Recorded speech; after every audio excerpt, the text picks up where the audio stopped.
ये हो गई वो एक्सेस, इसके अबाउट वैसा घूम रही है कुछ अल्फा से, तो इसके ऊपर कुछ ना कुछ टॉर्क लग रहा होगा और torque is equals to I alpha. Circular motion में तो दो ही टाइप के एक्सेलरेशन हो सकते हैं, एक एक्सेलरेशन होता है अपना रेडियल एक्सेलरेशन और एक होता है टेंजेंशियल। अब रेडियल एक्सेलरेशन का फॉर्मूला होता है ओमेगा स्क्वायर आर। पुली आपकी स्मूथ थी तो रस्सी उस पर स्लिप करके जाती थी, पुली अपनी जगह पर रहती थी। अब उसका मास हो ना हो लेकिन वो पुली घूमती नहीं थी। इस बार क्या है, इस बार पुली जो है वो रफ है। चार इक्वेशन आपको चाहिए, एक लगेगी एनएलएम की यहाँ, एक लगेगी एनएलएम की यहाँ, और एक लगेगी रोटेशन की यहाँ, और एक लगेगी रोटेशन की यहाँ। हाय गाइस, क्या हालचाल, कैसे हो आप सभी लोग? आप सभी को नमस्कार और ढेर सारा प्यार में आपका बड़ा भाई निखिल था भाई फिर से हाजिर हूँ लेकर के आपके सामने सिस्टम ऑफ पार्टिकल्स का लेक्चर नंबर 4। और आज जो हम देखने जा रहे हैं वो देखने जा रहे हैं रोटेशन अबाउट फिक्स्ड एक्सिस और एंगुलर मोमेंटम। तो हमने पिछले सेशन में क्या क्या पढ़ लिया था उसके बारे में थोड़ी सी बात कर लेते हैं हम। तो पिछले सेशन में हमने टॉर्क के बारे में पढ़ा था, torque about axis, torque about a fixed point, ठीक है। और फिर हमने बात करी थी रोटेशनल इक्विलिब्रियम की। यहां तक बात समझ में आ रही? ये जो चीजें समझ में, मतलब ये चीज याद आ रही है जो हमने बात करी थी। बस आज उससे एक स्टेप आगे चलेंगे और अब हम इक्विलिब्रियम से आगे बढ़कर, जब इक्विलिब्रियम नहीं होगा मतलब बॉडी जो है वो रोटेट कर रही होगी, उसका एंगुलर एक्सेलरेशन होगा, तब हम यहाँ पर समझेंगे कि किस तरीके से हम इक्वेशंस लगाएंगे रोटेशन की और किस तरीके से प्रीवियस इक्वेशंस को भी यूज करेंगे। और धीरे धीरे फिर हम पहुंचेंगे एंगुलर मोमेंटम पर। फिर एंगुलर मोमेंटम पे भी हम बात करेंगे about a point, about an axis, और फिर अगर टाइम बचा तो एंगुलर मोमेंटम कंजर्वेशन पर भी हम पहुंच जाएंगे। तो आज के ये दो मेन टॉपिक है। तो सबसे पहले हम बात करें रोटेशन अबाउट फिक्स्ड एक्सिस। मैंने काफी कुछ इसके बारे में बता दिया था कि एक्सिस आपकी क्या होती है और कौन सी एक्सिस आपको चूज करनी चाहिए। जैसा कि मैंने आपको बताया था, हमारी फर्स्ट प्रायोरिटी जो रहेगी वो रहेगी फिक्स्ड एक्सिस, और उसके बाद अगर फिक्स्ड एक्सिस नहीं मिलती है तो हम ढूंढेंगे सेंटर ऑफ मास वाली एक्सिस। और कोई एक्सिस अगर इन दोनों के अलावा आपने ली तो क्या होगा कि आपको स्यूडो फोर्स का टॉर्क भी लिखना पड़ सकता है अगर वो पॉइंट या वो एक्सिस एक्सेलरेटेड फ्रेम में हुई तो, ठीक है। सेंटर ऑफ मास वाली एक्सिस अगर एक्सेलरेटेड फ्रेम में हो के ना हो उससे कोई फर्क नहीं पड़ता है, क्योंकि सेंटर ऑफ मास के से ही आपका स्यूडो फोर्स पास करता है। तो स्यूडो फोर्स का टॉर्क जो है सेंटर ऑफ मास वाली एक्सिस के अबाउट 0 हो जाएगा, और इसी वजह से वहां पे हम उस टॉर्क को कंसिडर मतलब लिखने की अलग से जरूरत नहीं है क्योंकि वो है ही 0। तो बस हमने जो पढ़ा था वो ये पढ़ा था कि भाई अगर कोई भी हमारे पास एक रिजिड बॉडी है, कोई भी हमारे पास एक रिजिड बॉडी है और ये हो गई वो एक्सिस, इसके अबाउट वो ऐसा घूम रही है कुछ अल्फा से, तो इसके ऊपर कुछ ना कुछ टॉर्क लग रहा होगा और torque is equals to I alpha. ये हमने कहानी पढ़ी थी किसी भी रिजिड बॉडी की। और जैसा कि मैंने आपको समझाया था कि ये चैप्टर के अंदर हम पहले बात करेंगे फिक्स्ड एक्सिस की और फिर फ्री एक्सिस की, फ्री या आप बोल सकते हो मूविंग एक्सिस की। तो अभी तो हमारे सारे सवाल कैसे रहेंगे, फिक्स्ड एक्सिस वाले ही रहेंगे। और हम बिना देरी के आगे बढ़ते हैं और सीधे उस सवाल पर ही पहुंचते हैं और बात करते हैं कि भाई इधर कैसे क्या चीज करनी है। जैसे यहां आपको क्या दे रखा है भाई, इधर आपको दे रखा है कि length is actually L. Length जो आपके पास है वो कितनी है, वो है एल। तो यूनिफॉर्म रॉड, एक रॉड है जिसका मास है m, लेंथ है उसकी l, वर्टिकल प्लेन में रोटेट कर सकती है। इस पॉइंट से इसको हिंज किया गया है, मतलब बड़े ही आसानी से जो है ऐसा ऐसा घूम सकती है। और साथ ही साथ जो है आपसे पूछा है अच्छा हिंज जो पॉइंट है उसको इन्होंने कुछ नाम दिया है h। आपसे पूछा है कि find angular acceleration alpha of the rod just after it is release from initial horizontal position from rest. यहां से इसे क्या किया गया है, रेस्ट से रिलीज किया गया है। पूछा जा रहा है कि भाई अभी यहां पर अल्फा कितना होगा। के बाद बोल रहा है calculate the acceleration tangential and radial of point A at this moment. यहां पर जो पॉइंट ए है वो मैं लेके चल रहा हूं एंड पॉइंट, तो उसका टेंजेंशियल और रेडियल एक्सेलरेशन इस मोमेंट पे आपको बताना है। साथ ही साथ आपको पूछ रहा है calculate net hinge force acting at this moment, hinge से कितना फोर्स लग रहा है। Find alpha omega when rod becomes vertical. तो आपका अल्फा और ओमेगा आपसे पूछा जा रहा है कि जब रॉड कैसी हो जाएगी, वर्टिकल हो जाएगी। और आपसे पूछा जा रहा है कि find hinge force when rod becomes vertical, ठीक है। काफी चीजें इसमें जो है हमसे पूछी गई है। तो सबसे पहले तो हम इस इनिशियल मोमेंट की बात कर लेते हैं और यहां पर हमसे जो पूछा है सबसे पहला अल्फा। अब देखो यार, अल्फा निकालना तो ऑब्वियसली टॉर्क की इक्वेशन तो काम में आएगी ही आएगी, है कि नहीं। अब टॉर्क की इक्वेशन काम में आएगी तो कौन सा एक्सेस हम चूज करेंगे? ऑब्वियसली मैं फिक्स्ड एक्सेस चूज करूंगा। तो पहले हम बनाएंगे क्या? एफबीडी। एफबीडी के हिसाब से भाई मुझे नहीं पता किधर क्या रिएक्शन लग रहा है, तो जैसा मैंने आपको कहा था एक रॉड के पैरेलल और एक रॉड के परपेंडिकुलर आप रिएक्शन लेके चल लो, या एक्स और वाई में लेके चलो, यहाँ पे दोनों ही बातें एक ही चीज हो जाएंगी। तो इस तरीके से अपना काम कुछ बन जाएगा। अब यहाँ अगर आपसे पूछा जाए कि और कौन सा फोर्स लग रहा है, तो आप कहेंगे सर जी और तो बस यहाँ पर जो है सिर्फ और सिर्फ mg लग रहा है। अच्छा, इस वक्त रॉड का ओमेगा कितना है? वो है 0। ओमेगा 0 है तो हर पॉइंट की वेलोसिटी भी क्या होगी? 0 होगी। इवन सेंटर ऑफ मास की वेलोसिटी भी क्या होगी? वो भी होगी 0। और हर पॉइंट जो है रॉड का वो क्या कर रहा होगा? वो कर रहा होगा सर्कल पे मूव। इसका सेंटर लाई कर रहा होगा इस एक्सिस पे। अब इस एच पॉइंट के अबाउट अगर मैं देखता हूं तो अबाउट एच आप torque is equals to I alpha जो है वो यहां पर लिख सकते हैं। और आप क्या लिखेंगे? Torque about this axis h is equals to I into alpha. तो ये सेम वैसी ही कहानी है जैसे आप न्यूटन का जो है सेकंड लॉ लगाते थे, net force equals to mass into acceleration. तो आपको ध्यान होगा जो डायरेक्शन आपने पॉजिटिव ले ली तो उस डायरेक्शन के सारे वेक्टर्स को आपको पॉजिटिव लेना पड़ेगा और उसके अपोजिट सारे वेक्टर्स को आपको लेना पड़ेगा नेगेटिव। जैसे वहां पे मैंने आपको बताया था कि एक्सेलरेशन की जो डायरेक्शन है उसको पॉजिटिव मान लिया करो।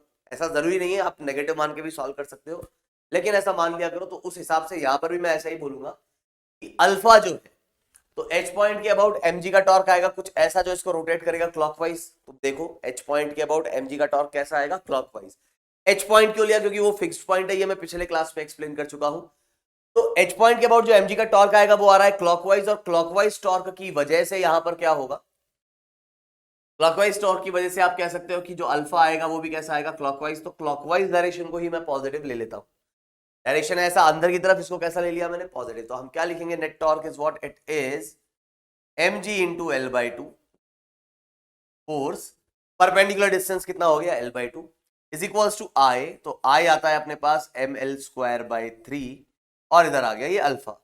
m से m कटा, l से l कटा, और अल्फा की जो वैल्यू आ गई वो आ गई अपने पास 3g/2l। ये अपने पास इनिशियल वैल्यू ऑफ अल्फा आ गई। ऐसे ही आपसे सेंटर ऑफ मास का एक्सेलरेशन भी पूछ सकता था, है ना? तो यहां पर सेंटर ऑफ मास के एक्सेलरेशन की भी बात कर लेते हैं हम। तो अगर सेंटर ऑफ मास को आप देखेंगे तो सेंटर ऑफ मास क्या कर रहा है? Centre of mass is performing circular motion. अब सर्कुलर मोशन, अगर वो सर्कुलर मोशन में मूव कर रहा है तो आप ये भी जानते हो कि यार सर्कुलर मोशन में तो दो ही टाइप के एक्सेलरेशन हो सकते हैं। एक एक्सेलरेशन होता है अपना रेडियल एक्सेलरेशन और एक होता है टेंजेंशियल। अब रेडियल एक्सेलरेशन का फॉर्मूला होता है ओमेगा स्क्वायर आर, और टेंजेंशियल का होता है r into alpha. Centre of mass की अगर मैं बात करूंगा तो सेंटर ऑफ मास के अंदर आप जब फॉर्मूला लगाएंगे रेडियल एक्सेलरेशन का तो आप बोलेंगे ओमेगा स्क्वायर आर, और उसको कुछ मैं लिख दूंगा किस तरीके से? इस तरीके से कि सेंटर ऑफ मास का radial acceleration is omega square r which is actually l/2। और यहां पर आपको पता है ओमेगा क्योंकि 0 है तो ये एक्सेलरेशन भी क्या आ जाएगा? 0।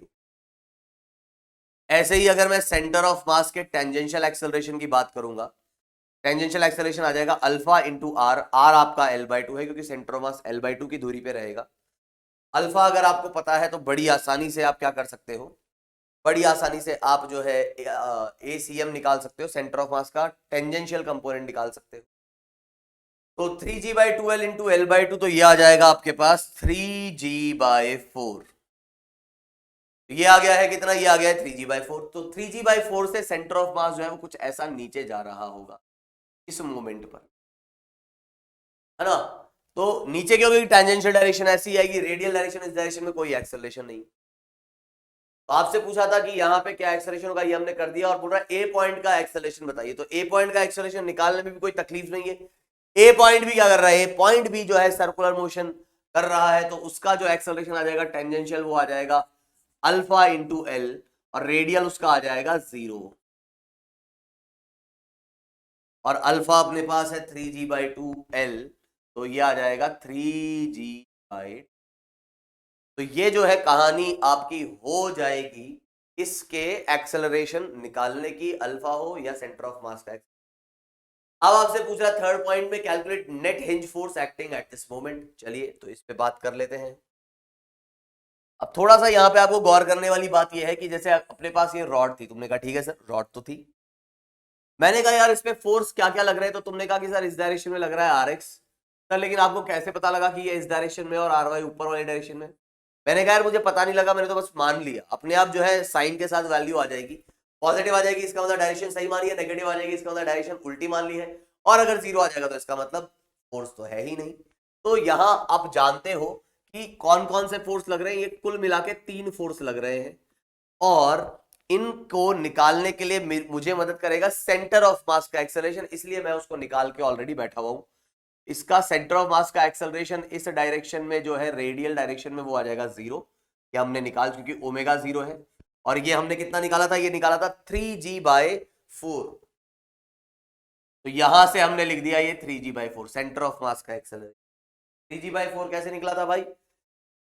ओमेगा L/2, ओमेगा की वैल्यू निकल गई यहां से, और ये इस तरीके से आपके पास कहानी हो गई। ठीक है, अब अगर आप यहां पे देखोगे तो आप क्या लिखोगे, यहां पर आप लिखने वाले हो कि भाई नेट फोर्स एक्स डायरेक्शन में, और इसी प्रकार वाई डायरेक्शन की अलग से इक्वेशन। एक्स डायरेक्शन में अगर आप देखेंगे तो नेट फोर्स वो होता है मास इनटू एक्सेलरेशन। तो एक्स डायरेक्शन में हमें सिर्फ और सिर्फ एक फोर्स दिख रहा है जो कि है आर एक्स, और कोई फोर्स दिख ही नहीं रहा है। मास आपका एम है, और एक्सेलरेशन किसका? ऑब्वियसली सेंटर ऑफ मास का। जब भी रिजिड बॉडी होगी तो आप जानते हो कि net force acting on that rigid body is what? It is mass of the whole body into acceleration of centre of mass. तो इसलिए सेंटर ऑफ मास का एक्सेलरेशन निकाला है जो कि 0 है एक्स डायरेक्शन में, तो यहां पर ये आ जाएगा 0। तो जैसा कि एक्स डायरेक्शन में कोई रिएक्शन है ही नहीं, अपने आप 0 आ गई वैल्यू। ऐसे ही जब मैं वाई डायरेक्शन की बात करूंगा तो मैंने नीचे वाले डायरेक्शन को कैसा मान लिया? पॉजिटिव, क्योंकि ये सेंटर ऑफ मास के एक्सेलरेशन की डायरेक्शन है। तो मैं लिख दूंगा mg minus r y is equals to mass into acceleration, जो है मेरा 3g/4। और बड़े ही आसानी से आप यहां पर पता कर पाएंगे कि आर वाई की वैल्यू आ गई है आपकी mg/4, जो कि पॉजिटिव आई है। पॉजिटिव आने का मतलब सीधा सीधा ये हो गया है कि यहां पर आर वाई जो है वो आपका एक पॉजिटिव वैल्यू है, मतलब सही डायरेक्शन आपने ली है, इसमें कोई आपने गड़बड़ नहीं की है। चलिए, तो ये तीसरा पॉइंट भी हो गया। चौथा आपको कह रहा है कि find alpha and omega when rod becomes vertical. मैं कह रहा हूं यार आप ये जो है एक बार होमवर्क के लिए रख लो, मैं इसका थोड़ा दूसरा वर्जन सॉल्व कर देता हूं, है ना। मैं as a function of theta इसको सॉल्व कर देता हूं। As a function of theta का क्या मतलब है? आप जानते हो कि रॉड को कहां से रिलीज किया गया था? रॉड को रिलीज किया गया था हॉरिजॉन्टल पोजीशन से, मतलब इस पोजीशन से इसको रिलीज किया गया था। उसके बाद क्या हुआ? रॉड जो है ऐसा रोटेट करती जाएगी करती जाएगी करती जाएगी, और रोटेट करने के बाद वो कुछ किसी भी पोजीशन में हो सकती है, वर्टिकल हो सकती है। तो मैंने आपसे पूछा कि भाई मुझे चाहिए रॉड का angular acceleration and centre of mass का एक्सेलरेशन। अच्छा, ओमेगा भी पूछ रहा है, alpha and omega when rod becomes vertical. तो मैं पूछ रहा हूं आपसे alpha and omega when rod is making an angle theta with the vertical, है ना। तो आप उसको तो घर पे ट्राई कर लेना, ये मैं बता देता हूं कि भाई as a function of theta. तो आप जानते हो कि रॉड को कहां से रिलीज किया गया था? यहां से रिलीज किया गया था। अब रॉड को अगर यहां से रिलीज किया गया था तो क्या इसकी एनर्जी कंजर्व होगी? सबसे पहली बात, क्या मोमेंटम कंजर्व होगा? तो मोमेंटम कंजर्व नहीं होगा। क्यों? क्योंकि यहां से लेकर यहां तक mg भी लगा, ये हिंज से रिएक्शन भी लगा, तो फोर्सेस तो लग रहे हैं एक्सटर्नल फोर्स, और अगर एक्सटर्नल फोर्स है तो भाई साहब मोमेंटम आपका कंजर्व नहीं हो सकता है। लेकिन क्योंकि यहां पर mg एक कंजर्वेटिव फोर्स है और हिंज से जो फोर्स लग रहा होगा वो कोई वर्क करेगा नहीं, है ना। तो यहां जो है आपके पास क्या रहेगा कि वर्क डन जो आएगा वो आ जाएगा 0, किसका? हिंज वाले फोर्सेस का। mg जो है वो कंजर्वेटिव फोर्स है, तो एनर्जी रहेगी कंजर्व। तो हम यहाँ पे एनर्जी कंजर्वेशन से ओमेगा निकाल लेंगे, और अल्फा कैसे निकालेंगे हम? Net torque is equals to I alpha से। ठीक है, तो सबसे पहली बात हम अल्फा की ही कर लेते हैं। तो इस पॉइंट को वही मैंने एच कहा, तो यहां से अगर मैं एफ बी डी बनाने लगूंगा तो एम जी तो मैं ऐसा ही बनाऊंगा इस बार, लेकिन रिएक्शन फोर्स जो है वही मैं एक तो रॉड के अलोंग और एक रॉड के परपेंडिकुलर। तो मैंने ऐसा मान लिया रिएक्शन रॉड के अलोंग जो कि पैरेलल हो गया, और रॉड के परपेंडिकुलर। ठीक है, इनमें से कोई एक 0 आ जाए, दोनों 0 आ जाए, दोनों नॉन 0 आ जाए, दोनों नॉन 0 आ जाएंगे तो नेट रिएक्शन क्या हो जाएगा? इसका स्क्वायर प्लस इसका स्क्वायर का अंडर रूट। अब सुनो कहानी। तो अब हम क्या कह रहे हैं? अब हम कह रहे हैं कि वही about point A, sorry H, जैसे ही आपने एच पॉइंट लिया तो इस एच पॉइंट के लिए अगर आपसे मैं पूछूं कि भैया टॉर्क कितना आएगा एमजी का, तो आप बोलोगे सर जी देखो ये है एमजी की लाइन ऑफ एक्शन। मैंने कहा हाँ है तो सही। और सर ये लेंथ आपका आएगा L/2। मैंने कहा बिल्कुल ये बात भी सही है। सर ये एंगल आएगा आपका थीटा। मैंने कहा बिल्कुल एकदम सही। तो एच पॉइंट का परपेंडिकुलर डिस्टेंस कितना आ जाएगा, ये आ जाएगा L/2 sine theta. L/2 sine theta, ये एच पॉइंट का इस लाइन से परपेंडिकुलर डिस्टेंस आ जाएगा। क्लियर है ये चीज? अब सुनो, अब अगर हम लिखते हैं net torque is equals to I alpha, तो अगेन आपके पास टॉर्क जो है वो सिर्फ और सिर्फ mg का ही आ रहा है। और वो कितना आ रहा है, वो आ जा रहा है mg इंटू परपेंडिकुलर डिस्टेंस जो कि L/2 साइन थीटा है। आई जो है आपके पास आ जा रहा है ml²/3 और ये आ जाएगा आपके पास कितना, अल्फा।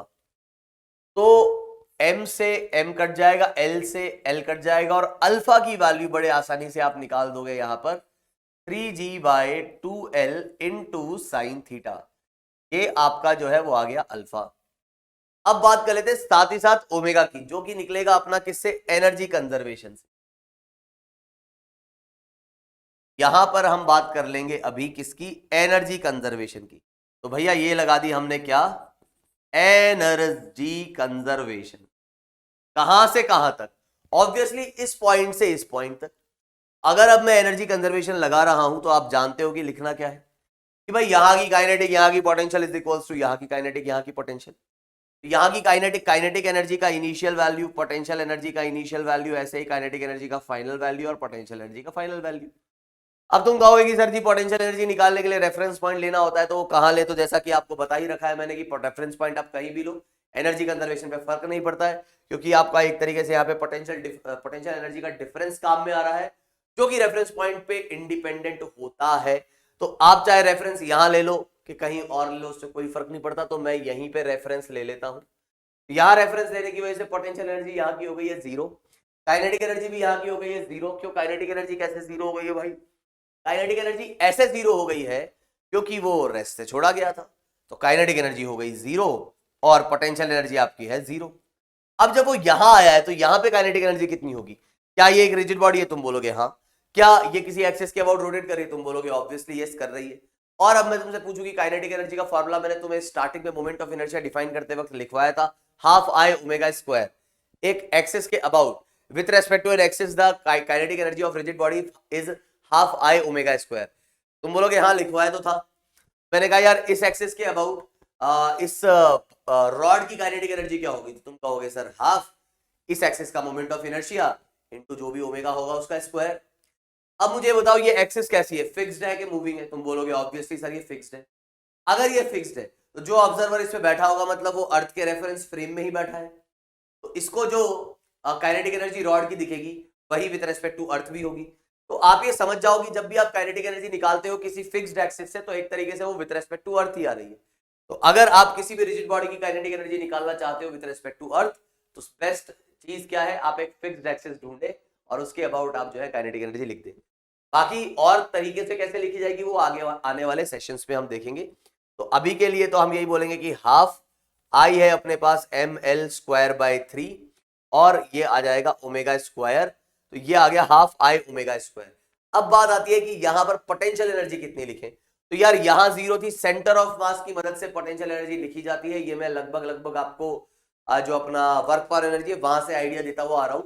और सेंटर ऑफ मास में तो मैंने कहा ही था, तो इसका सेंटर ऑफ मास कितना नीचे आया वो अपने को देखना है। रॉड कितना नीचे आई है नहीं आई है उससे अपने को लेना देना नहीं है, अपने को मतलब है रॉड के सिर्फ एक पॉइंट से centre of mass. Centre of मास पहले इस लेवल पे था और अब इधर आ गया, तो वर्टिकली कितना नीचे गया है, ये वर्टिकली ये नीचे गया है L/2 cos थीटा, ये वाली लेंथ इतना नीचे गया है। तो रेफरेंस से सेंटर ऑफ मास कितना नीचे है ये देखो, तो ये आ जाएगा नीचे है इसलिए माइनस, और mg/L/2 mgh लिखते हैं ना, mgh की जगह आ जाएगा L/2 cos थीटा। अब जो कट रहा है वो हम काट देंगे, जैसे कि L से L कट रहा है, M से M कट रहा है और ये 2 से 2 कट रहा है। साफ साफ यहां से अपने को एक रिजल्ट निकलता हुआ दिख रहा है विच इज ओमेगा।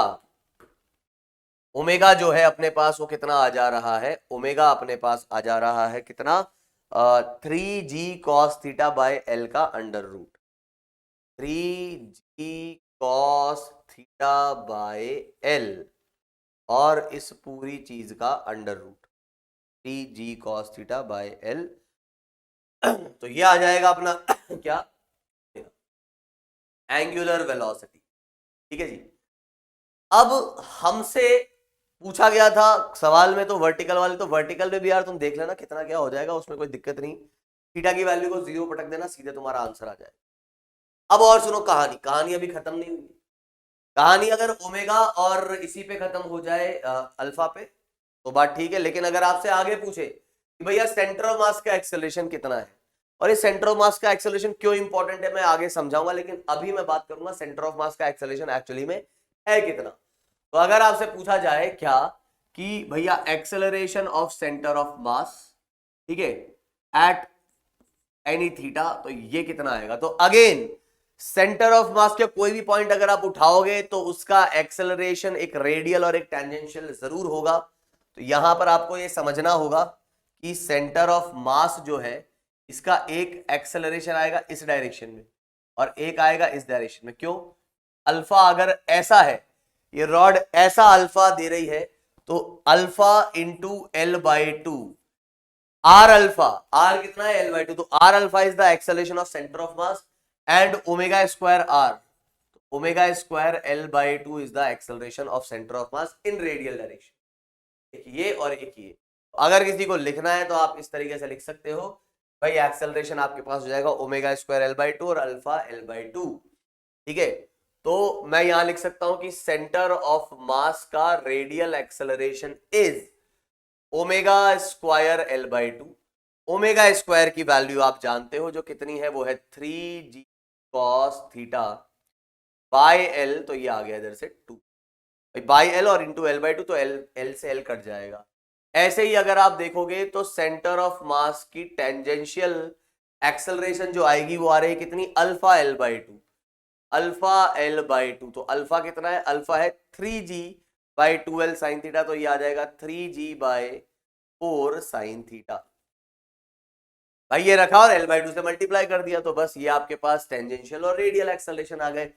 और अब अगर आप ये भी चाहते हो कि ये रिएक्शन कैसे निकाले, तो ये सारी कहानी, सारा कच्चा चिट्ठा इसका खोल के रख दिया तुम्हारे सामने, है ना। अब ये कोई ऐसा नहीं कि अरे कोई बहुत ही भौकाल टाइप का सवाल है ना, वैसे सवाल अपन कराते ही नहीं, अपन इजी सवाल कराते हैं भैया। ठीक है, तो यार मेरा उद्देश्य ये रहता है कि आप लोग कंसेप्ट को पकड़ो, ये नहीं कि सवाल कितना खतरनाक था कितना आसान था। अच्छा सवाल खतरनाक भी हो सकता है, आसान भी हो सकता है, बस है क्या वो सिखा के जाए आपको, है ना। नहीं एक ही एक टाइप की चीज रिपीट करते रहो तो उससे कोई मतलब नहीं है। आई बात समझ में, वो तुम घर पे भी कर सकते हो किसी भी से। ठीक, चलिए, तो यहां पर जो है इस तरीके से हम बात करेंगे। तो हमने यहाँ ये सीखा, इस एक ही सवाल में हमने torque is equals to I alpha को लगाना सीखा। हमने ये सीखा कि देखो acceleration of centre of mass हमारे लिए कितना मददगार है, जैसे कि रिएक्शन फ्रॉम हिंज उसने निकाली थी, अभी और उसकी मदद हम देखेंगे। ऐसे ही हमने एनर्जी कंजर्वेशन भी लगाना सीख लिया यहाँ पे, कब कंजर्व होगी और किस तरीके से लगेगा। अब बात आ रही है रिएक्शन निकालने की। रिएक्शन निकालने पर भी चलते हैं। तो हमने क्या कहा भाई, हमने ये कहा कि जो हमारी रॉड थी, यहां से इस रॉड को जो रिएक्शन मिल रहा है वो मिल रहा है एक इस डायरेक्शन में रॉड के पैरेलल और एक मैंने कह दिया रॉड के परपेंडिकुलर। सर आपको ये कैसे पता लगा, अगेन वही चीज, मेरे को कोई पता नहीं लगा, तुमको अगर दिक्कत है तो तुम ऐसा मान लो, मुझे कोई आपत्ति नहीं है उस। ठीक है, आई बात समझ में। तो हम क्या कह रहे हैं, हम ये कह रहे हैं कि भाई यहां पर वही अगेन एफबीडी बनाएंगे तो ये mg ऐसा आएगा और ये एंगल अपना थीटा था। मैं तो as a function of theta निकाल रहा हूं, आर एक्स और आर वाई। तो इस बात को थोड़ा सा आप समझें कि mg का एक कंपोनेंट इस तरफ आएगा, आएगा कि नहीं, तुम बोलोगे जी बिल्कुल आएगा, क्यों नहीं आएगा। तो mg का एक कंपोनेंट आएगा इस तरफ, कितना, mg cos थीटा, और एक कंपोनेंट आएगा अपने पास कितना, mg sin थीटा। हालांकि ये बड़ा वेक्टर बड़ा बना देना गलत चीज है। क्यों गलत चीज है कि यार कंपोनेंट छोटा आएगा हमेशा, है ना, और लेंथ जो है वेक्टर के मैग्नीट्यूड को रिप्रेजेंट करता है ना। तो इस तरीके से अगर हम कहीं डायग्राम में ऐसा बना देते तो ये length is more than mg is wrong, ये छोटी होनी चाहिए। खैर अभी हम उन चीजों पे नहीं जा रहे। तो अब हम जो बात करेंगे, हमको क्या क्या पता है भाई साहब, हमको ये पता है कि एक्सेलरेशन क्या क्या है। सेंटर ऑफ मास का एक्सेलरेशन मुझे इस डायरेक्शन का भी पता है और इस डायरेक्शन का भी पता है, दोनों ही देख लेते हैं। तो एक आ रहा है अपने पास 3g cos थीटा बाई 2, एक तो आ रहा है 3g cos थीटा बाई 2, और एक आ जा रहा है 3g sin थीटा बाई 4। मैं सही समझ पा रहा हूं, बाकी देख। हाँ, ये एक्सेलरेशन आ गया। तो अब हम दो इक्वेशन लगाएंगे, एक तो लगाएंगे, तुम समझ भी गए होंगे, एक तो लगाएंगे अलोंग द रॉड और एक लगाएंगे परपेंडिकुलर द रॉड, बस बात खत्म। तो हमने क्या कहा, हमने कहा अलोंग द रॉड या parallel to the rod. Parallel to the rod अगर आपने इक्वेशन लगाई है तो आप क्या बोलेंगे कि net force again is equals to mass into acceleration. और अपना फंडा यही है कि जिस डायरेक्शन में एक्सेलरेशन उसी डायरेक्शन को हम पॉजिटिव ले लेंगे। और एक्सेलरेशन किसका लिया जाएगा, नो डाउट हम लेंगे सेंटर ऑफ मास का। ये ले लिया मैंने सेंटर ऑफ मास का एक्सेलरेशन। सेंटर ऑफ मास का एक्सेलरेशन अपने पास कितना आ रहा है, वो आ रहा है 3g cos थीटा बाई 2। ठीक है, ये डायरेक्शन पॉजिटिव आ गई तो कितने फोर्स है यहाँ पर, एक ये फोर्स है, एक ये फोर्स है, इसके अलावा और कोई फोर्स नहीं। This force must be equals to mass into acceleration of centre of. हम कहेंगे आर पैरेलल माइनस का m g cos theta is equals to mass into acceleration of center of mass. This is 3g cos theta by 2। आई बात समझ में। Parallel जो component आ गया है वो अपने पास कितना आ जाएगा, वो आ जाएगा 5mg cos थीटा बाई 2। ये आ जाएगा अपने पास पैरेलल कंपोनेंट। अब बात आती है हमारे परपेंडिकुलर टू द रॉड।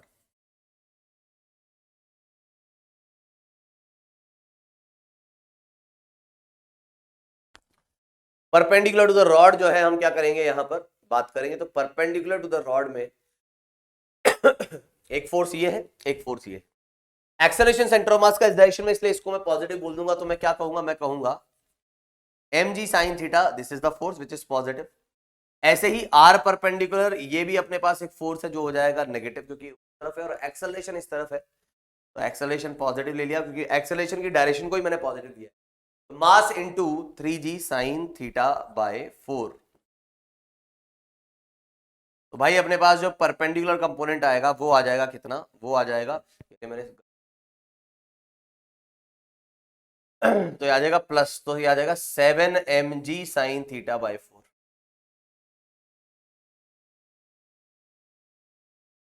तो ये अपने पास परपेंडिकुलर और पैरेलल कंपोनेंट आ गए रिएक्शन, हिंज के रिएक्शन के।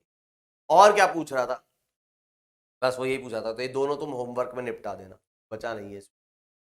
इस तरीके से आप जो है चीजों को यहां पर सॉल्व कर सकते हैं, रॉड के अलोंग, रॉड के परपेंडिकुलर, मतलब रेडियल। देखो सर्कल में जब भी बात हो रही हो ना, तो यही है कि सर्कल में जब भी बात हो रही हो तो तुम पकड़ो ही दो डायरेक्शन, एक तो रेडियल और एक टेंजेंशियल, बस बात खत्म हो जाएगी, खत्म हो जाएगी बात। बिना देरी किए आगे बढ़ा जाए और बात की जाए अगले सिचुएशन। हंसी नहीं जाने कब। चलिए तो अगले सिचुएशन की बात की जाए। लगभग हमने आधा घंटा निकाल दिया एक सवाल में। अब कह रहा है आपको कि भैया अब जो पुली है वो रफ आ जाएगी। पुली कैसी आ जा रही है अब आपके पास, रफ पुली आ जा रही है। अब तक क्या होता था, अब तक ये होता था कि पुली जो है ना वो स्मूथ रहती थी। अच्छा, तो उससे क्या होता था सर, यार उससे ये होता था कि पुली घूमती नहीं थी। पुली आपकी स्मूथ थी तो रस्सी उस पर स्लिप करके जाती थी, पुली अपनी जगह पर रहती थी। अब उसका मास हो ना हो लेकिन वो पुली घूमती नहीं थी। इस बार क्या है, इस बार पुली जो है वो रफ है। पुली का रफ होने का मतलब ये है कि इस बार अगर वो रस्सी चल रही, मतलब रस्सी तो ऑब्वियसली चलेगी, तो ये ब्लॉक नीचे ऊपर मूव कर रहे हैं, तो यहां पर रस्सी के साथ साथ वो पुली या वो व्हील है वो भी, और वो अगर घूमेगा तो चीजें अब थोड़ी सी यहां पर बदल जाएंगी। उन्हीं को अभी हमको यहां पे समझना है। ध्यान से सुनना आप जो मैं बातें कहने जा रहा हूं, ये चीजें आपको इन सवालों में थोड़ा बहुत मदद करेंगी। क्या क्या है वो चीजें, सबसे पहली चीज, यहाँ पे नॉर्मल कंस्ट्रेंट टाइप का मोशन दिख रहा है, तो आपको ये तो समझ में आ ही जाना चाहिए कि अगर ये नीचे जा रहा है कुछ ए एक्सेलरेशन से, अगर ये नीचे जा रहा है, मान लो ये भारी वारी था, कुछ भी ऐसा समझ लो, तो ये आपका जो है वो ऊपर जाएगा कुछ ए एक्सेलरेशन। ये दोनों एक्सेलरेशन मैग्नीट्यूड वाइज तो सेम होंगे। और अगर ये कुछ ऐसा नीचे ऊपर जा रहे हैं तो आपको ये भी समझना होगा कि भैया यहां पर अल्फा जो आएगा वो आएगा इस डायरेक्शन में। ये पुली जो है, ये व्हील जो है वो कुछ ऐसा घूमेगा। पुली का मास दे रखा है कैपिटल एम, रेडियस दे रखी है कैपिटल आर। सबसे पहला काम आपको ये करना है कि यहां पे रिलेशन ढूंढना है अल्फा और ए में। बड़ा आसान है। कैसे?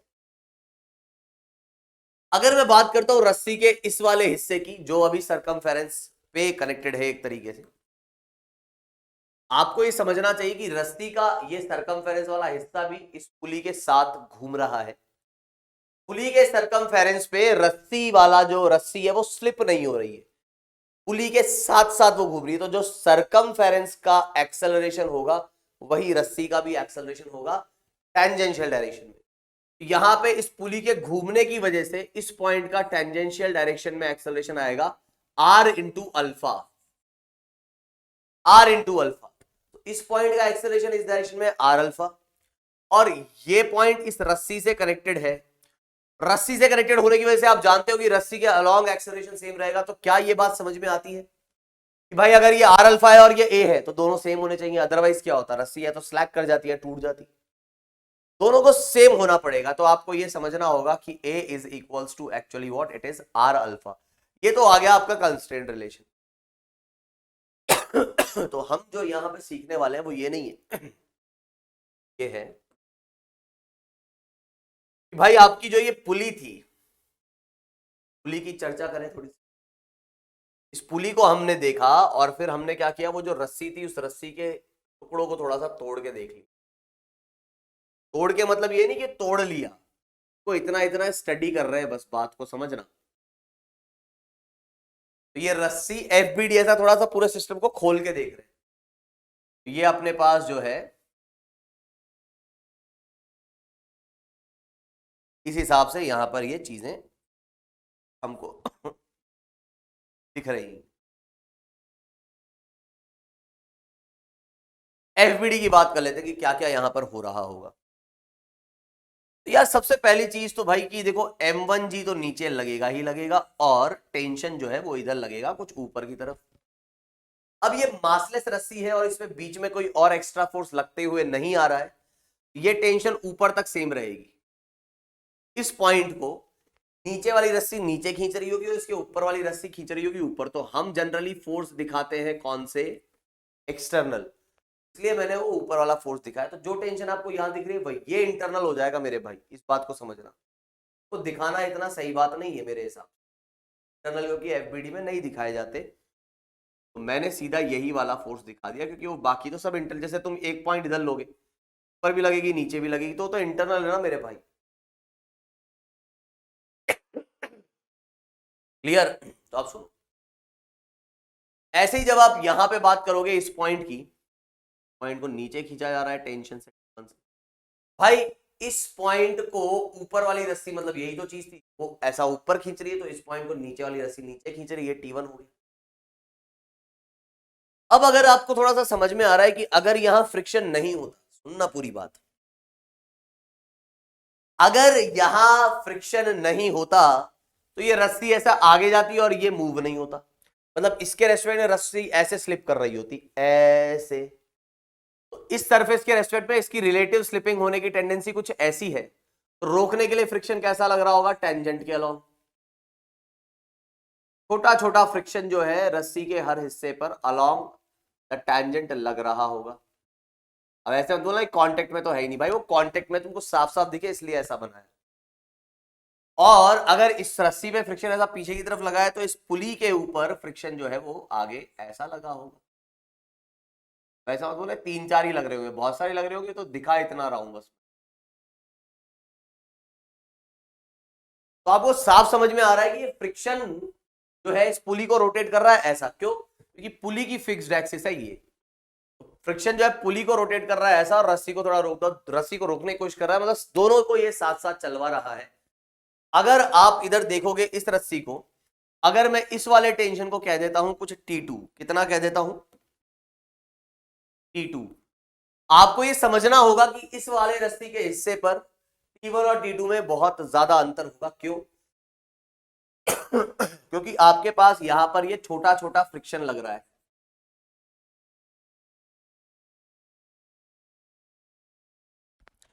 और इस रस्सी को जब आप देखेंगे तो इस रस्सी पे इस तरफ से फोर्स लग रहा है T1 और इस तरफ से फोर्स लग रहा है T2।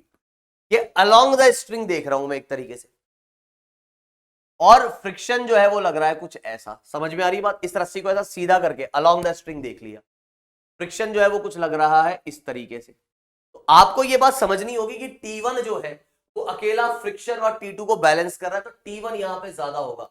बस यहां से यही एक डिफरेंस अपने को क्रिएट होता हुआ दिख जा रहा है कि T1 और T2 अब सेम नहीं रहेंगे, सेम स्ट्रिंग में टेंशन सेम नहीं रहेगी, क्योंकि यहां बीच में एक फ्रिक्शन आ गया। बस ये सब चीज मैं बताने के लिए आपको इतनी बात मैंने समझाई। सर जी इसको सॉल्व कैसे करेंगे? सर आप बिल्कुल सॉल्व कराएंगे, बिल्कुल सर, अभी ना लो।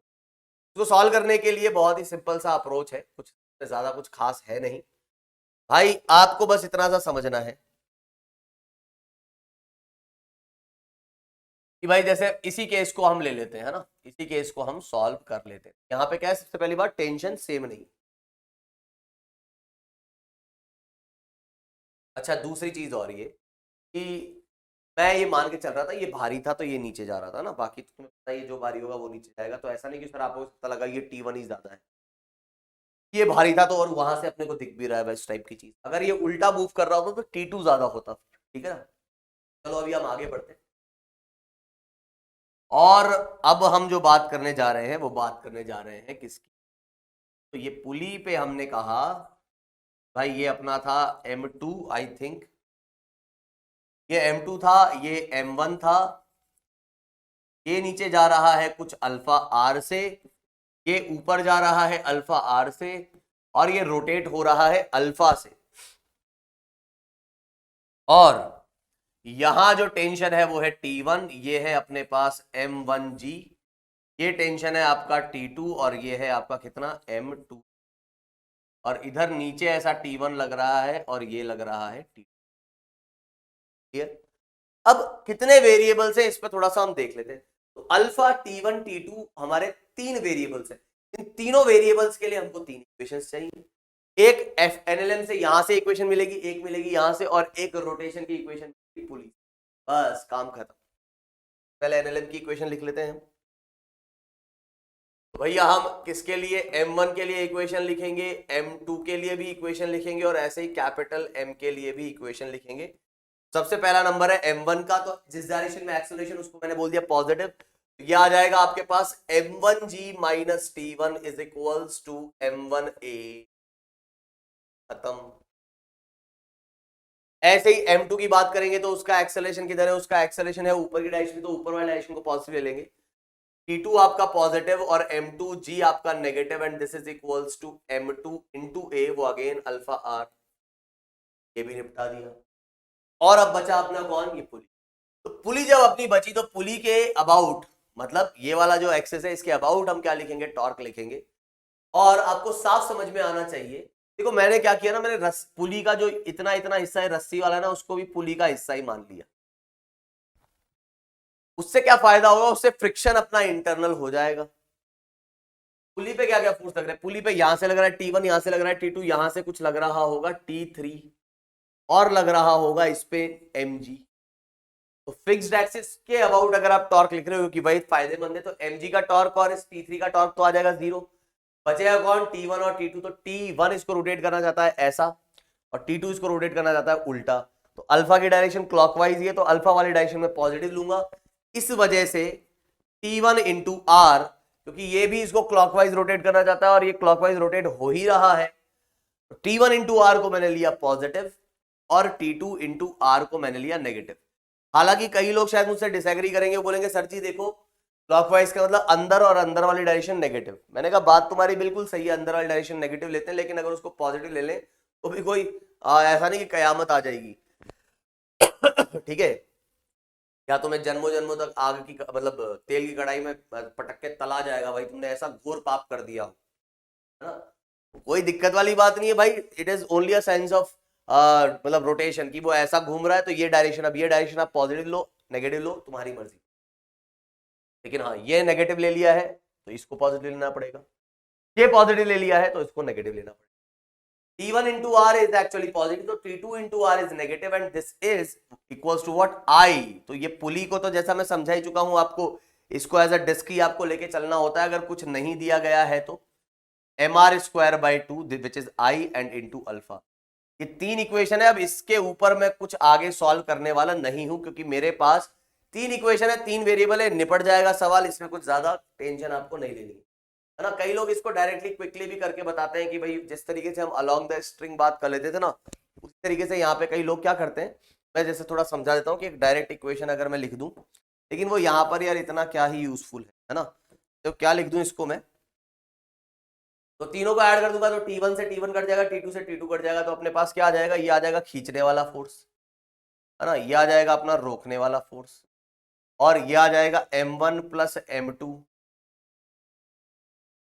और प्लस क्या आ जाएगा ऐसा m/2 into alpha r. Alpha r आपका एक्सेलरेशन ऑफ द ब्लॉक है ना।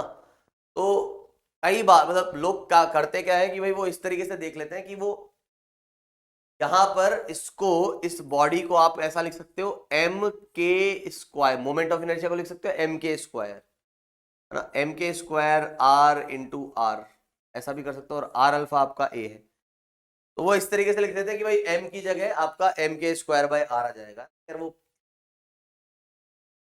कर दी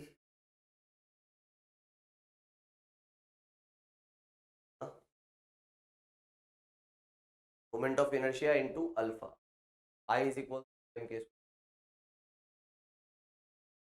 तरीके से जो है आप क्या कर सकते हो, यहां पर यहां इसको सॉल्व कर सकते हो। आई बात समझ में? तो यहां से इधर एक गड़बड़ हो गई है शायद, नहीं हुई ना, आर से आर तो कटी। यहां से हम क्या बोल रहे हैं कि भाई हम इस तरीके से डायरेक्ट भी इसको लिख सकते हैं, लेकिन यहाँ ये मतलब पुली पुली हमेशा आपकी क्या रहेगी, पुली हमेशा आपकी एक तरीके से डिस्क की रहेगी, तो ये हमेशा m/2 आ जाएगा। अगर कुछ और आ गया तो ये बदल जाएगा। तो कई लोग डायरेक्ट भी बोल देते हैं कि भाई खींचने वाला फोर्स, रोकने वाला फोर्स, और नेट मास आपका ये लेते हैं, बस पुली का इफेक्टिव मास ऐसे कह देते हैं कि आधा कर लो है ना। लेकिन मैं उस पर नहीं जाऊंगा कि मुझे ये चीज पसंद नहीं है। सर क्यों, आप तो बड़े हिमायती थे, मतलब आप तो बड़ा फेवर करते थे। बस नहीं है तो नहीं है ना, बाकी तुम्हारी मर्जी, तुमको लिखना है तो लिख सकते हो, मतलब खींचने वाला, रोकने वाला, m1 प्लस m2 और पुली का आधा है ना। तो भैया अपनी आदत नहीं है इस तरीके से लिखने की, हम तो हमेशा इक्वेशन बनाते हैं और इस तरीके से लिखते हैं। अब देखो क्यों बात भी है यार, एक तो इस टाइप का क्वेश्चन तुमसे कभी पूछेगा नहीं, ठीक है, और दूसरी बात आरबीडी में जिस टाइप की तुम बात कर रहे हो उस टाइप के क्वेश्चन जो मतलब पूरे अलोंग द स्ट्रिंग लगा के बन जाए, उस टाइप का क्वेश्चन आएगा ही नहीं, तो उसकी यूटिलिटी इतनी नहीं बनती है, इसलिए मैं इसको ज्यादा फेवर करता हूं। पता नहीं तुम मेरी बात समझे होंगे कि नहीं समझे होंगे, लेकिन मैं अब आ जाता हूं इस पे। मतलब देखो अप्रोच वो अच्छी होती है रटने के लिए जो कि जगह जगह पर काम आए। एक पर्टिकुलर टाइप के क्वेश्चन के लिए ही अगर वो अप्रोच काम में आ रही है तो फिर भैया हम उसको फेवर नहीं करते है ना, तो मैं उस तरीके से बात करता ही नहीं। तो यहां अभी हम आ जाते हैं और बात कर लेते हैं किसकी, वाले सवाल। इस वाले सवाल में क्या दिया हुआ है, इस वाले सवाल में एक पुली है, पुली जो है वो कुछ इस तरीके से रोटेट कर रही है, और रोटेट कर रही है कितने एंगुलर एक्सेलरेशन से, अल्फा से। अल्फा से वो रोटेट कर रही है, तो इसका जो एक्सेलरेशन आएगा वो आ जाएगा कुछ ए इस तरफ, ये भी जो है वो ए आ जाएगा, और ये अल्फा आर के इक्वल ही अल्फा आर से नीचे आ रहा तो ये भी अल्फा आर से नीचे आएगा। अब आपको करना क्या, आपको करना यही है कि भाई एक्सेलरेशन और टेंशन बतानी है, तो कुछ नहीं है, तो निपट जाएगा बिल्कुल आसानी से। जैसे कि यहाँ की टेंशन अपने पास आ गई टी, और यहाँ की भी आ गई टी। ये समझ लो रस्सी को लपेटा हुआ है इसी पुली, बहुत बार ऐसा लपेटा हुआ है। जैसे तुमने वो सकरात पे पतंग वतंग उड़ाते तो चरखी रहती है ना, चरखी में जो वो सद्दा है ना, डोर, हम तो यहाँ पे सद्दा बोलते हैं, आगे तुम पता नहीं क्या कहते हो। वो जो सद्दा है मतलब वो डोर जो है, उस डोर को तुम ऐसा खींच रहे हो और उधर ब्लॉक बांध दी, चरखी तुमने हाथ में ऐसा पकड़ ली और एक ब्लॉक ऐसा है, तो चरखी भी घूम रही है। अब कई लोग चक्री बोलते होंगे है ना, चक्री, हम तो चरखी बोलते, चरखी और चरखा सुना होगा ना कि गांधी जी चरखा चलाते थे, चरखा, तो चरखे का छोटा फॉर्म हम बोले चरखी, यहाँ पे लोग शायद चक्री बोलते होंगे, कई जगह पर चक्री भी बोलते हैं उसको। खैर फालतू बातें हम ना ही करें और इस पे आए, तो हम यहाँ पे क्या कह रहे हैं भाई कि ये इतने से नीचे आ रहा है और ये अल्फा आर से नीचे आ रहा है, तो मतलब देखो ये अल्फा आर से घूमेगा और उतने ही एक्सेलरेशन से नीचे आ रहा होगा, तो ए और टी दो इक्वेशन चाहिए मेरे को, क्योंकि दो वेरिएबल है, तो इस ब्लॉक पे लगाऊंगा मैं यहाँ पर एक इक्वेशन और एक इसके ऊपर लगाऊंगा, बस काम खत्म। तो एम की जब मैं बात करूंगा, इसको मैं कैपिटल एम लेता हूं जिससे कि थोड़ा सा आइडेंटिफाई हम कर पाए। एम की जब मैं बात करूंगा तो एम के लिए मैं क्या कहूंगा, एम के लिए मैं कहूंगा कि भाई एम जी एक्सेलरेशन की डायरेक्शन में इसलिए पॉजिटिव, टेंशन ऊपर लग रहा है इसलिए negative, and this is equals to m into alpha r. ये आ गई आपकी पहली इक्वेशन। इसी तरीके से जब मैं बात करूंगा किसकी, इस कैपिटल एम जो पुली है अपना, तो पुली के लिए, पुली के केस में क्या हो जाएगा, इस पॉइंट के अबाउट टॉर्क, तो ये आ जाएगा टी इंटू आर। टेंशन का टॉर्क आएगा कितना अपने पास, वो आ जाएगा टी इंटू आर, और टेंशन का torque is equals to I. I कितना है अपने पास, moment of inertia of this pulley is m r square by 2 into alpha. ये आपके पास सेकेंड इक्वेशन। दो इक्वेशन, दो वेरिएबल, निपटा दो, खत्म, आगे बढ़ते हैं ना। चलिए एक और सवाल देखते हैं। अब इस सवाल में क्या दिया गया है, इस सवाल में थोड़ा सा और अजीब तरीके से चीजों को दिया गया है। अच्छा कि यहां पर वो चीज लग जाएगी क्या, तो हाँ यहां पर भी वो चीज लग जाएगी जो खींचने वाला रोकने वाला था। बोले सर अभी तो आप कह रहे थे कि वो एक ही जगह पर लगता है। अरे ये उसी का वही तो पार्ट है यार, वैसी तो चीज ये जो है ये वैसी तो चीज ऐसे है सर, वैसे देखो यार ये चीज हट गई बस लगी हुई, तो तुम इसको जैसे ही इधर से तुमने ये काटा, इसको जोड़ा, तो बस खींचने वाला फोर्स है इज इक्वल्स टू मास, और ये आ जाएगा आपका m बाई 2, और r अल्फा आपका a है ही, यहाँ पर एक तरीके से लग जाएगा वो, है ना। लेकिन टाइप के सवाल पूछेगा नहीं ना हर वीडियो में भाई, पूछ ले, क्या पता पूछ ले तो यार कर लेना, बता तो दिया ही है तुम्हें, आइडिया तो तुम्हें दे ही दिया। तो अब यहाँ पे आपको बोला है कि एक रॉड है, uniform rod a b hinged at point a. भैया ये रॉड ए बी है, हिंज कर दिया है इसे, अभी हॉरिजॉन्टल पोजीशन में है, और hinge is frictionless that it does not exert any friction force on the rod. अच्छा ये चीज क्या है, इस पर भी थोड़ा बात कर लेते हैं ना, इसके ऊपर मैंने बात ही नहीं करी।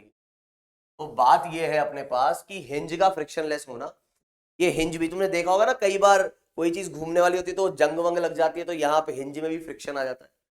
यहाँ पे अगर फ्रिक्शन आ गया तो हिंज में भी फ्रिक्शन आने से एक अपोजिंग टॉर्क लगेगा उसके रोटेशन को। जैसे अगर वो ऐसा घूम रहा है तो एक टॉर्क लगेगा जो उसको अपोज करेगा, वो ऐसा घुमा रहे हैं तो एक टॉर्क लगेगा जो उसको अपोज करेगा। कई बार ये टॉर्क दे दिया जाता है तो उसको इंक्लूड करना है, टॉर्क को इंक्लूड करना है ना, वो अपोज करेगा मोशन को। जैसे अगर मान लो तुमको कह दे कि यहाँ से फ्रिक्शन की वजह से एक टॉर्क लगता है, मान लो कुछ 2 न्यूटन मीटर, तो जब वो ऐसा रोटेट हो रहा है तो इसको अगर तुम पॉजिटिव लेते हो तो वो टॉर्क अपोजिट लगेगा, मतलब नेगेटिव। ध्यान रखना, मोशन को अपोज करता हुआ टॉर्क लगेगा। खैर यहाँ पर नहीं है तो अच्छी बात है। तो बोल रहा है other end of the rod is connected to a block through a massless string as shown, जैसा कि आपको दिख ही रहा है, and the pulley is smooth and massless. चलो तो यहाँ पर तो और जो है आसानी हो गई चीजें। ये भैया जो पुली है वो अपनी नॉर्मल ही है, मस्त मतलब कम मास भी 0, और ये है भी कैसी, स्मूथ पुली है। तो यहां तक तो मामला ठीक है। बस आगे आपसे क्या पूछा, tension in the thread and angular acceleration of the rod just after the release, इस जगह पर ही आपको बताना है। अब आगे जाके तो आप जानते हो कि रस्सी भी ऐसा वर्टिकल नहीं रह पाएगी, वो थोड़ी सी तिरछी हो जाएगी, क्योंकि ये भाई घूम के ऐसा आएगा, रॉड भी ऐसी हो जाएगी। तो अभी की वो बात कर ही नहीं रहा, सॉरी इस मोमेंट की वो बात कर ही नहीं रहा, वो तो इस इनिशियल मोमेंट की बात कर रहा है। इनिशियली तो आप जानते हो कि ये अगर ए से इधर जा रहा है तो ये ए से ऊपर जा रहा होगा ये पॉइंट, क्योंकि it is connected to what, string. और ये अगर अल्फा से घूम रहा है तो अल्फा और ए में क्या रिलेशन होगा, a is equals to alpha l, बस। और ओमेगा इधर है नहीं तो सेंटर ऑफ मास का एक्सेलरेशन भी आ जाएगा अल्फा इंटू एल बाई 2, और इस डायरेक्शन का 0। अब आपसे tension in the thread angular acceleration just after the release डाल दो, निपटा देते हैं इसको। यहां क्या बोलूंगा मैं इस m के लिए, m वाला जो ब्लॉक है उस ब्लॉक के लिए मैं इक्वेशन लिखूंगा mg, ऊपर की तरफ टेंशन, तो mg minus t is equals to ma। अच्छा तुम बोले सर आपको ऐसे पता लगा कि ये नीचे जाएगा ये ऊपर जाएगा, मतलब ये ऐसा रोटेट होगा, इस पॉइंट के अबाउट टॉर्क देख लो। मान लो तुमने कहा कि ये इक्विलिब्रियम पे होता, अगर ये इक्विलिब्रियम पे होता तो mg का टॉर्क, mg टेंशन भी mg हो जाती, और टेंशन mg हो जाती तो इस पॉइंट पे फोर्स लगता ऊपर की तरफ mg, और इधर लगता नीचे की तरफ। ये वाला mg छोटा कम डिस्टेंस पे, ये वाला mg ज्यादा डिस्टेंस, इस mg का ज्यादा टॉर्क आएगा, यही डोमिनेट करेगा और ये इसको घुमाएगा और फिर टेंशन mg नहीं रहेगी क्योंकि फिर इक्विलिब्रियम भी नहीं रहेगा, तो वो वाला m ही नीचे जाएगा, तो ये आ जाएगा mg minus t is equals to m है पहली इक्वेशन। और ऐसे ही जब आप बात करोगे रॉड की, तो रॉड के लिए क्या कहानी आ जाएगी, रॉड के लिए कहानी आ जाएगी आपके पास mg का torque mg into sorry tension का टॉर्क। देखा कितनी बड़ी गलती हो गई, मैंने वो इक्विलिब्रियम से समझाया तो मेरे दिमाग में वही बात रह गई कि ये mg है, नहीं ऐसा नहीं होगा, इक्विलिब्रियम पे होता तो mg रहता, आपको पता है कि इक्विलिब्रियम पे ये नहीं रह पाएगा, तो यहाँ पे फिर टॉर्क टेंशन भी mg नहीं होगा, तो t का टेंशन आएगा कितना, t into r, t into l, t into length of the rod, mg का टेंशन आ जाएगा आपके पास mg l/2 और is equals to I alpha जो आ जाएगा ml square by 3 into alpha, एक एल से ये उड़ा दो, और फिर जैसे ही आपके पास ये दूसरी इक्वेशन आ गई तो अगेन आपके पास t से t कट जाएगा, और t से t कटने के बाद आपको क्या दिख रहा है, t से t कटने के बाद इधर से आपको दिख रहा है mg माइनस mg/2 और ये आपको दिख रहा है m प्लस m/3 इंटू, ओहो बहुत है ना, सब कुछ सही। तो आपको अल्फा एल जो है, alpha L is actually what it is, alpha L is what it is a, alpha into L वो इस पॉइंट का एक्सेलरेशन आएगा ए, ठीक है, यहां से ये इक्वेशन आपको मिल जाएगी, मतलब इधर से आपको ए जो है वो कितना मिल जाएगा, क्या आ जा रहा है आपका कितना g/2, मतलब mg/2, m से m तो कट ही गया इधर वाले m से, g/2 और ये आ जा रहा है अपने पास 4/3, 3g/8 आ जाएगा ना, और a की वैल्यू आप अल्फा एल वाली इक्वेशन यूज करके अल्फा निकाल सकते हैं। तो एक बार देख लेते हैं, g/2 आ गया और ये आ गया 4/3, तो 3g/8 आपके पास एक्सेलरेशन आ जाएगा, इस तरीके से आप सॉल्व कर सकते हैं। यहां पर आपसे ये भी पूछा सकता है कि भाई हिंज पे रिएक्शन बता दो, हिंज पे रिएक्शन कितना होगा, तो ये तुम घर पे सॉल्व कर लेना, वही कहानी रहेगी। सबसे पहले तो सेंटर ऑफ मास के एक्सेलरेशन को निकालो, तो इस डायरेक्शन में कोई एक्सेलरेशन है ही नहीं सेंटर ऑफ मास का, तो अकेला फोर्स आपको दिख रहा है आर एक्स, तो उसको भी जीरो होना पड़ेगा, क्योंकि नेट फोर्स एक्सेलरेशन अगर इस डायरेक्शन में जीरो है, क्यों जीरो है, क्योंकि वो रेस्ट पे था, सेंटर ऑफ मास का कोई रेडियल कंपोनेंट नहीं आ सकता, तो अगर एक्सेलरेशन जीरो है इस डायरेक्शन में तो नेट फोर्स जीरो होना चाहिए, तो अकेला ही फोर्स अगर दिख रहा है तो उसको भी जीरो होना पड़ेगा। और वाई डायरेक्शन में net force equals to mass into acceleration, जिसमें कि अपने पास तीन फोर्स है, टेंशन आर वाई और एम जी। टेंशन हमने निकाल लिया, और टेंशन हमने निकाल लिया, आर वाई अननोन है, एम जी अपने को पता है, और एक्सेलरेशन इस डायरेक्शन का अल्फा के टर्म्स में आप बड़े आसानी से लिख सकते हो, alpha l/2 centre of mass का एक्सेलरेशन लिखा जाएगा, और आर वाई आपको मिल जाएगा। तो अगर आप नोटिस कर रहे होंगे तो हिंज से जो रिएक्शन मैं निकाल रहा हूं वो लीनियर इक्वेशन की मदद लेकर के, रॉड के अलावा रॉड के परपेंडिकुलर इक्वेशन लिख रहा हूं मैं, net force equals to mass into acceleration, काम खत्म। इस तरीके से ये वाला सवाल भी निपट जाएगा, एकदम लल्लू पंजू टाइप का सवाल था, इसमें कुछ खास नहीं था। आगे बढ़ा जाए तो एक और सवाल ये देखने में हो सकता है कि तुम लोगों को थोड़ा सा लगे कि न जाने क्या सवाल है, ये तो बड़ा टफ है, लेकिन इसमें इतनी सी भी टफ वाली बात नहीं है, कि बस आप ये कह सकते हो कि थोड़ा सा लेंदी सवाल है, बाकी है एकदम लल्लू पंजू सवाल। क्या है इस सवाल की बात थोड़ी सी कर लेते हैं हम, कि आपको यहाँ पे एक तरीके से कुछ पुली दी गई है, लेकिन ये पुली भी थोड़े डिफरेंट टाइप की पुली है, जो कि दो पुली को जोड़ के वेल्डिंग करके बनाई हुई है, या दोनों को चिपका के बनाया गया है, मतलब दोनों साथ में ही मूव करेंगी। दोनों पुली के मास m है, लेकिन एक की रेडियस r है, दूसरे की 2r है, ये खास बात ध्यान रखना। अब ऐसा मत बोलना सर छोटे वाले का भी मास m, बड़े वाले का भी मास m, यार अलग अलग डेंसिटी कर ली करके कुछ और कारस्तानी कर ली होगी। इसी तरीके से सेम कहानी यहाँ पर है, दोनों पुली का मास m, लेकिन रेडियस एक की r और दूसरे की 2r। और यहाँ फिर ये इस हिंज से इसको ऐसा ठोक दिया कील से, और इसके अबाउट ये मस्त घूम सकता है। इधर ऐसा रस्सी बहुत सारी बांधी और उसका एक हिस्सा ऐसा निकाल के ब्लॉक से जोड़ दिया, इस वाले पे रस्सी ऐसा खूब बांधी और उसका एक हिस्सा इधर से निकाल के इससे जोड़ दिया, और फिर ये भी खूब ज्यादा बंधा हुआ है। ऐसे ही फिर यहाँ पर भी वो रस्सी ऐसे ऐसे ऐसे ऐसे बंधी हुई है, ऐसे ऐसे बंधी हुई है, और फिर उसका एक हिस्सा इधर से निकल रहा है। अब बात याद है कि कौन किधर मूव करेगा। वैसे तो ये फर्क पड़ता नहीं है पहली बात, लेकिन अगर तुम्हें फर्क पड़ता भी है तो तुम बड़े आसानी से चेक कर सकते हो। मान लो तुमने क्या कहा, तुमने कहा कि यार ये इक्विलिब्रियम में, अगर ये इक्विलिब्रियम में तो तुमको ये पता होना चाहिए कि यहाँ का टेंशन भी कितना आ जाएगा mg, ये mg कितना टॉर्क लगाएगा, ये mg जो है वो टॉर्क लगाएगा mg इंटू आर, ठीक है। एम जी इंटू आर और ये लगेगा अपने पास कितना t, sorry m g into two r और ये लगेगा t into r. M g into two r और टी इंटू आर, तो यहां से टी अपने को मिल जाएगा कितना, 2 mg के इक्वल। सॉल्व करके देखोगे फिर 2 mg का टॉर्क 2r पे लग रहा है तो वो और ज्यादा हो जाएगा, और mg का टॉर्क r पे लग रहा है तो वो कम ही रहेगा। तो साफ साफ दिख रहा है कि भैया यही घूमेगा। या इसको मैं थोड़ा सा और समझा देता हूं कि यहां पर ये mg है, ये जो टॉर्क क्रिएट कर रहा है वो mg इंटू आर है, और ये यहां पर थोड़ा सा ज्यादा टॉर्क क्रिएट करेगा क्योंकि ये 2r पे लगा हुआ है ना।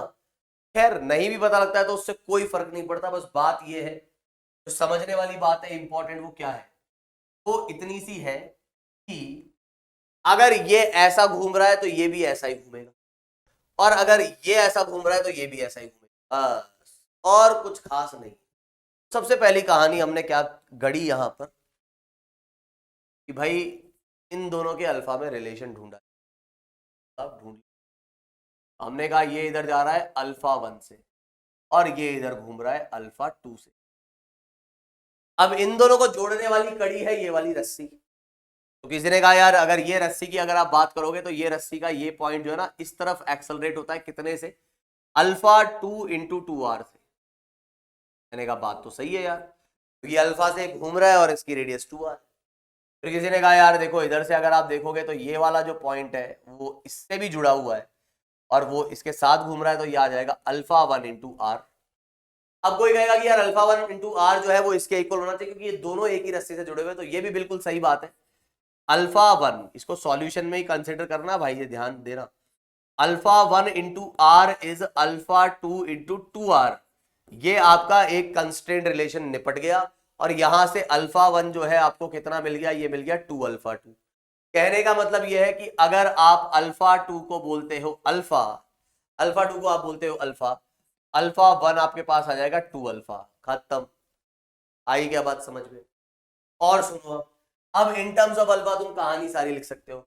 अगर ये अल्फा से घूम रहा है तो ये वाला पॉइंट अल्फा आर से ऊपर जा रहा है, तो ये ब्लॉक भी इस रस्सी के थ्रू इसी से कनेक्टेड है, तो ये भी अल्फा आर से ऊपर जा रहा होगा। ऐसे ही ये 2 अल्फा से अगर घूम रहा है तो ये पॉइंट कितने से नीचे आ रहा है, ये पॉइंट आ रहा है नीचे 2 अल्फा इंटू 2r जो कि आ जाएगा 4 अल्फा आर। ये ब्लॉक जो है वो भी 4 अल्फा आर से नीचे आ रहा है। ये हमारे पास एक्सेलरेशन के हो गए रिलेशन। अब कहानी आती है टेंशन की। तो मैंने कहा यार टेंशन में निपटा डालो, उसमें क्या कोई लफड़ा, कुछ नहीं। मैंने कहा यहाँ की टेंशन हमने T1 कही तो ये टेंशन भी आ जाएगी T1।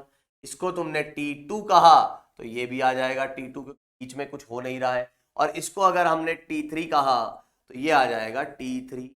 अब आपके पास कितने वेरिएबल है, अल्फा, T1, T2, T3, कुल मिला के 4 इक्वेशन आपको चाहिए। एक लगेगी एनएलएम की यहाँ, एक लगेगी एनएलएम की यहाँ, और एक लगेगी रोटेशन की यहाँ, और एक लगेगी रोटेशन की यहाँ। निपट जाएगा पूरा मामला, खत्म हो जाएगा।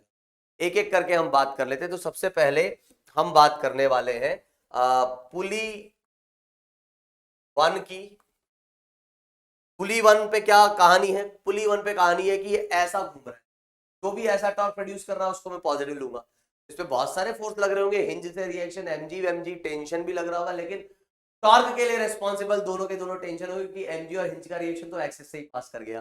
तो इस पॉइंट के अबाउट में क्या कहूंगा, मैं कहूंगा कि T1 का जो टॉर्क आ रहा है वो कितना आ रहा है, T1 इंटू आर, भाई T1 इंटू 2r, और ऐसा घुमा रहा है। T2 का जो टॉर्क आ रहा है वो आ जा रहा है T2 इंटू आर।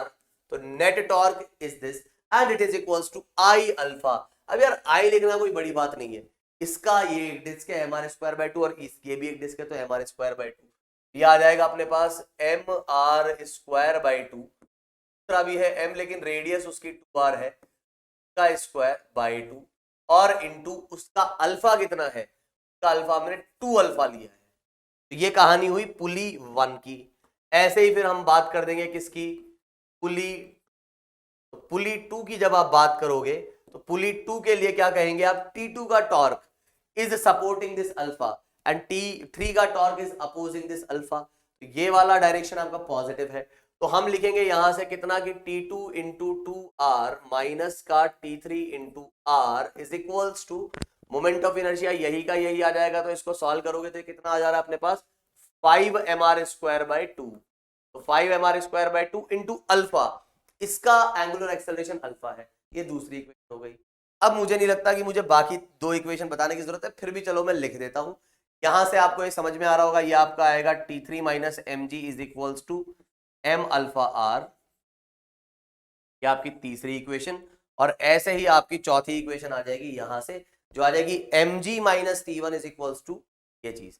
तो m g minus t one is equals to m into 4 alpha r, ये आ जाएगी आपकी चौथी इक्वेशन, ये दूसरी इक्वेशन, ये पहली इक्वेशन। सॉल्व कर सकते हो, मैं तो बोलूंगा मत करना, बस इक्वेशन लिख ली है।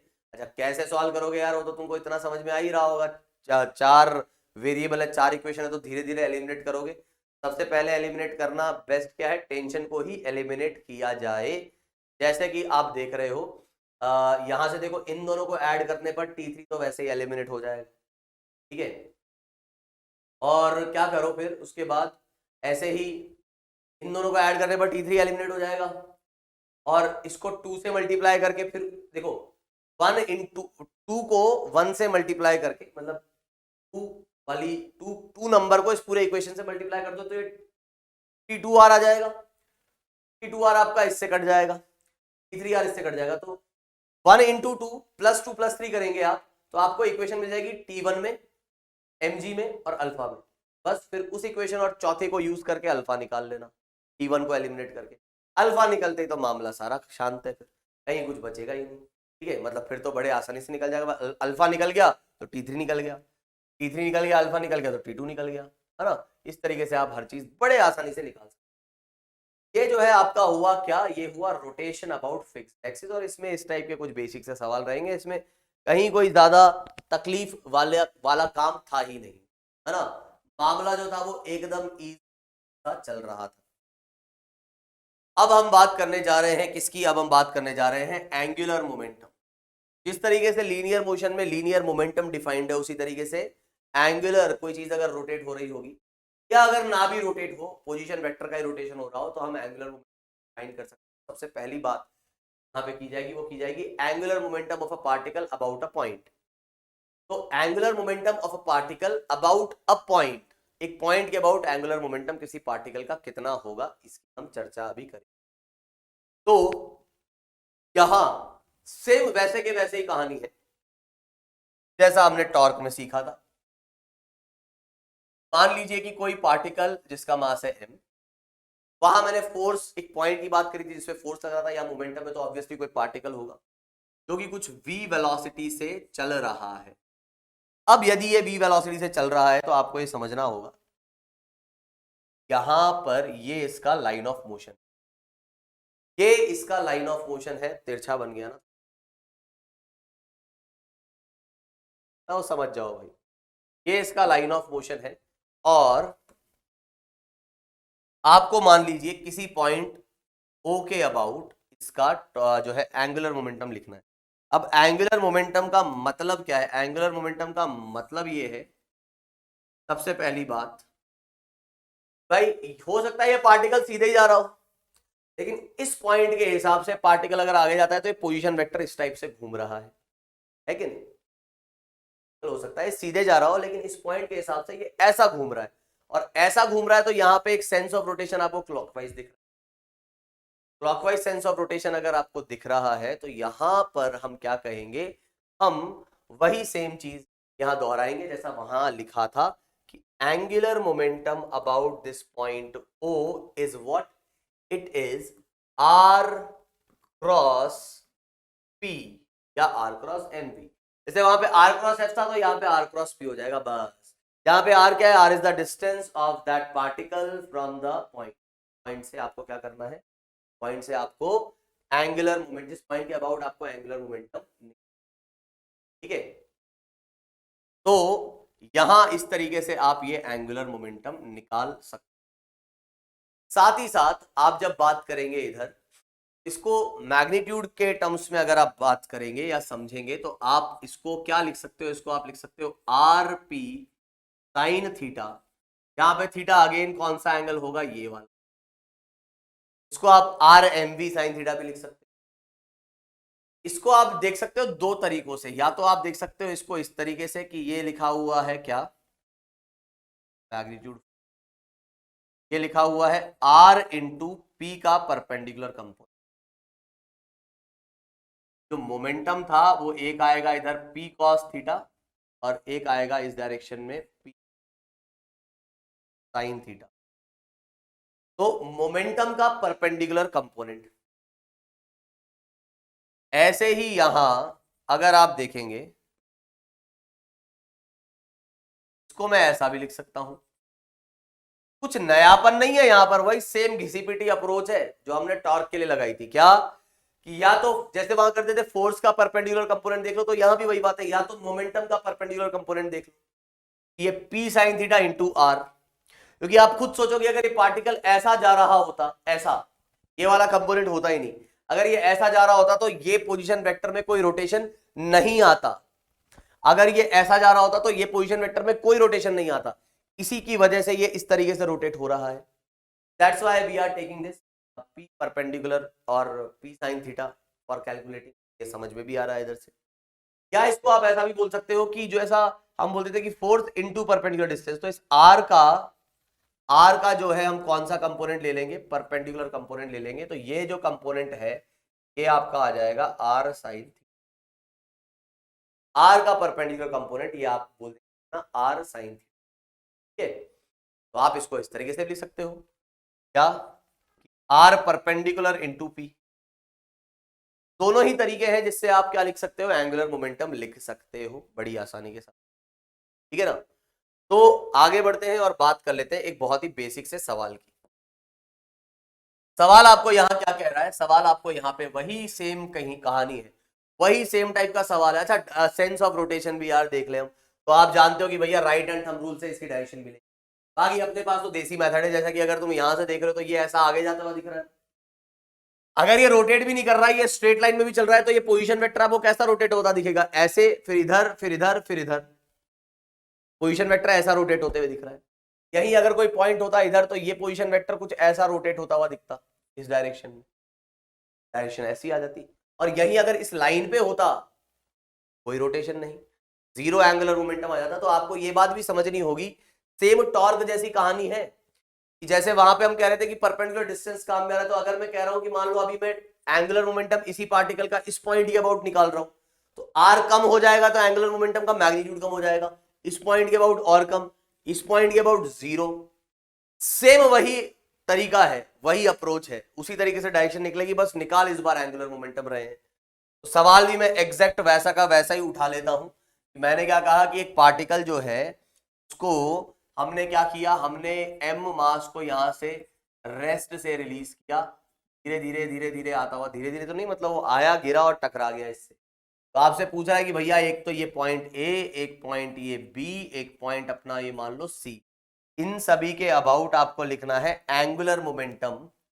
ठीक है, angular momentum of mass m,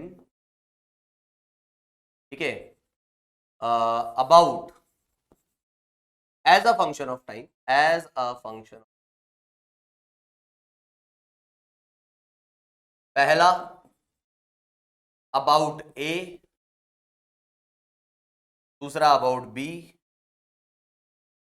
तीसरा about C। एकदम रद्दी सवाल, is x not, it is की।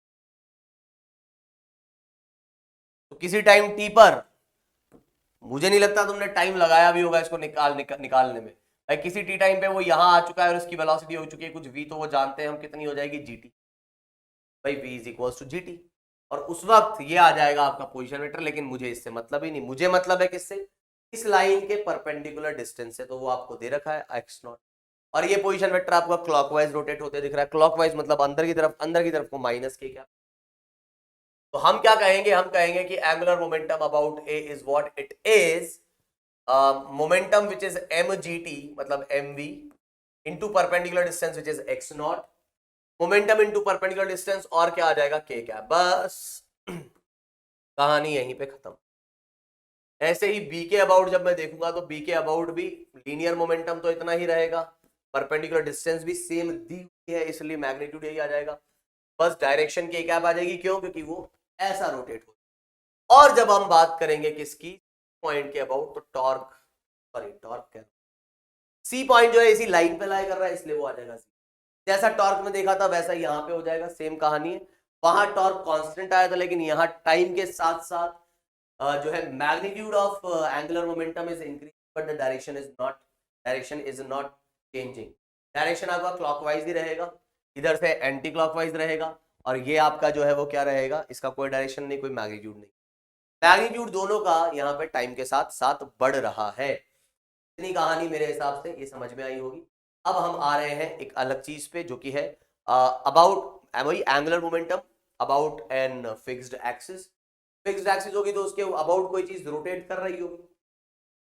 अब रोटेट कर रही होगी तो इसको ऐसा करते हैं पूरा रिजिड बॉडी के साथ ही एक साथ ही, चलो पहले एक बॉडी के हिसाब से देख लेते हैं, है ना। जैसे मान लो मैंने क्या कहा, मैंने कहा कि भाई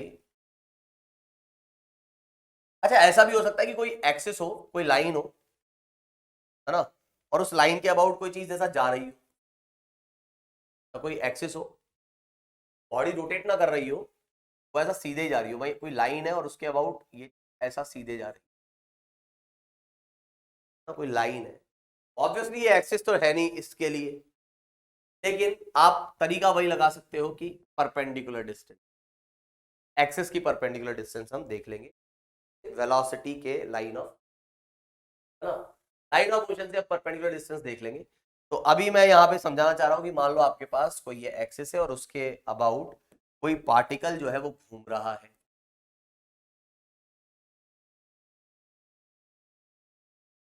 कितने से घूम रहा है, कुछ ओमेगा से घूम रहा है, मान लो कुछ वो ऐसा। अब ऐसा अगर वो घूम रहा है तो इसकी वेलोसिटी ऐसा अंदर की तरफ है, कितनी आएगी, n2r, नो डाउट आएगी। और एक्सिस के अबाउट अगर अब आपको देखना है इसका क्या मोमेंट, सॉरी एंगुलर मोमेंटम, तो एंगुलर मोमेंटम देखने के लिए हम क्या करते हैं, तरीका वही है, लीनियर मोमेंटम इनटू एक्सिस से डिस्टेंस देखेंगे। और एक्सिस से डिस्टेंस का मतलब वही रेडियस। एक्सिस पे बहुत सारे पॉइंट्स हैं, तो बहुत सारे पॉइंट्स हो सकते हैं, लेकिन आपको तो एक्सिस से डिस्टेंस, एक्सिस के हिसाब से इसकी जो डिस्टेंस होगी वही आपका ये आर आ जाएगा। कहने का मतलब आपको एंगुलर मोमेंटम अगर लिखना है तो आप लिखेंगे वही आर क्रॉस। और इस पर्टिकुलर केस में अगर आप देखोगे तो आपको अच्छे से समझ में आना चाहिए, आर पी आपका एम वी है, पी आपका ओमेगा आर है, और आर और एम वी इन दोनों के बीच में एंगल है 90 डिग्री। आर और ये डायरेक्शन जो है इसके बीच में जो एंगल आ रहा है वो आपका कैसा है, वो है 90 डिग्री। ये आ जाएगा आपका एम ओमेगा आर स्क्वायर या फिर एम आर स्क्वायर ओमेगा। भाई वी की जगह ओमेगा डाल दिया तो आर इंटू आर स्क्वायर हो गया, और एम आर स्क्वायर क्या हो जाएगा, ये हो जाएगा इसका moment of inertia into omega. तो एक्सिस वाले केस में बड़ी आसानी से आपको दिख रहा है, if the axis is this then about this axis this is the angular momentum I omega. अब ये भले ही फिक्स्ड एक्सिस हो के मूविंग एक्सिस हो, एक्सिस के अबाउट आपका कितना आएगा, आई ओमेगा। और ये तो एक पार्टिकल की बात हुई, अगर एक पूरी बॉडी भी होगी तो भी कोई दिक्कत नहीं है। Even in case of the whole body हम यही कहेंगे क्या, कि angular momentum about that axis is what it is I into omega. तो जिस तरीके से एम वी होता है तो एम की जगह ले ली किसने, आई ने, और वी की जगह ले ली किसने, ओमेगा ने। अब आपको एक बात समझाऊं मैं थोड़ा सा, आप ये भी जानते हो कि काइनेटिक एनर्जी आपकी होती है हाफ आई ओमेगा स्क्वायर। तो जिस तरीके से लीनियर मोमेंटम और काइनेटिक एनर्जी में रिलेशन होता था, लीनियर मोशन के अंदर पार्टिकल जब रोटेट नहीं कर रहा है तो आपके पास पता था कि काइनेटिक एनर्जी कितनी आती है, पी स्क्वायर बाय 2m, है ना, या P is equal to root of 2k। यहां पर भी उसी टाइप का रिलेशन आपको मिल जाएगा, क्योंकि यहां m की जगह जो रोल प्ले कर रहा है वो कौन है, I। आपको ये बात समझ में आनी चाहिए कि अगर काइनेटिक एनर्जी को आपने लिख दिया L स्क्वायर बाय 2I, कोई गड़बड़ नहीं है उसमें। L स्क्वायर को आप लिखोगे I स्क्वायर ओमेगा स्क्वायर, एक I से एक I कट गया तो हाफ I ओमेगा स्क्वायर आ जाएगा। This relation is again valid, है ना, लेकिन ये प्योर रोटेशन की बात हो रही है मेरे भाई, ये समझना। ये या ऐसा बोल सकते हो कि ये काइनेटिक एनर्जी उस एक्सिस के अबाउट है, तो ये एंगुलर मोमेंटम भी उसी एक्सिस के अबाउट है ना, जिस एक्सिस के मोमेंट ऑफ इनर्शिया की हम बात कर रहे हैं। तो उस एक्सिस के अबाउट ये चीज आपकी रहेगी, that kinetic energy is equals to L square by 2I m की जगह कौन आ जाएगा, i आ जाएगा, वही रिलेशन आपको मिल जाएगा। तो आई ओमेगा ये आपका जो है एंगुलर मोमेंटम हो जाएगा। अब हम यहां बात करने वाले हैं कि relation between torque and angular momentum. तो आइए बात कर लेते हैं। तो अगर सबसे पहले हम बात करें about a point, about a point angular momentum को अलग तरीके से डिफाइन किया गया है। क्या डिफाइन किया गया भाई, एंगुलर मोमेंटम को डिफाइन किया गया है आर क्रॉस एम वी, है कि नहीं, बिल्कुल ठीक है। तो एक बार हम करते हैं इसको डिफरेंशिएट, तो D l by d T, D l by d T अगर मैंने इसको किया है डिफरेंशिएट, तो ये दो चीजों का प्रोडक्ट आ गया। मास आपका कांस्टेंट रहता है, आर और वी हो सकता है वेरी कर रहा हो। जैसे मान लो अपने पास ये पार्टिकल अगर ऐसे जा रहा था, इसकी वेलोसिटी भी चेंज हो रही है, आर भी जो है वो भी चेंज हो रहा है ना। आर वेक्टर तो डायरेक्शन के हिसाब से, मैग्नीट्यूड के हिसाब से, दोनों हिसाब से चेंज हो रहा है, वेलोसिटी भी हो सकता है चेंज हो रही हो। इन जनरल हमारे दोनों ही वेरिएबल रहेंगे, तो एक बार आर को कांस्टेंट माना, एम तो कांस्टेंट है ही, और ये आ गया डीवी बाई डी टी। फिर एक बार आर को हमने क्या माना, वेरिएबल मान के डिफरेंशिएट किया, और ये आ गया एम। ये अपने पास आ जाएगा r cross d v by d t. ये क्या है, डीवी बाई डी टी अपने पास होता है एक्सेलरेशन, और मास इनटू एक्सेलरेशन क्या आएगा आपका, आ जाएगा फोर्स। ये आ जाएगा आपका d l by d T के इक्वल। और यहां पर D R by d T क्या है आपका, वी, वेलोसिटी ही देगा वो, और वेलोसिटी का क्रॉस प्रोडक्ट क्या आ जाएगा, वो आ जाएगा जीरो, क्योंकि दो पैरेलल वेक्टर्स का क्रॉस प्रोडक्ट क्या होता है, जीरो। आपको यहां से साफ साफ दिख रहा है कि ये क्या आ गया, ये आ गया आपके पास टॉर्क, और आपको जो रिलेशन मिल रहा है वो क्या मिल जा रहा है, वो मिल जा रहा है torque is equals to d l by, value of torque is what it is, l by d. Torque जो है वो आ जा रहा है आपका d l by d t, rate of change. तो ये rate of change of angular momentum, जिस तरीके से फोर्स होता था डीपी बाई डी टी, उस तरीके से टॉर्क आपका आ गया D l by d T. Linear momentum का डिफरेंशिएशन आता है लीनियर फोर्स, एंगुलर मोमेंटम का जो है वो आ रहा है एंगुलर फोर्स मतलब टॉर्क। ये कहानी हो गई आपकी अबाउट अ पॉइंट। सिमिलरली आप जो है बात कर सकते हैं एक्सेस के बारे में भी। In case of axes, in case of axes अगर मैं एक्सेस की बात करूं, in case of axes, axes वाले केस में क्या कहानी है, एक्सेस वाले केस में आप जानते हो कि angular momentum is what it is, I omega. अगर मुझे निकालना है मान लो टॉर्क, तो एक बार डिफरेंशिएट करके देख लेते हैं। तो D l by d T क्या आ जाएगा आपके पास, कितना, क्या आ जाएगा, आई ओमेगा। अगर आई आपका कांस्टेंट है तो ये आ जाएगा आपका d omega by d t, और d omega by d t तो ये आ जाएगा d l by d t, और ये आ जाएगा इधर से अल्फा, तो ये आ जाएगा आई अल्फा, और ये आ जाएगा डी एल बाई डी। खत्म। यहां से आई अल्फा क्या होता है, वो टॉर्क होता है।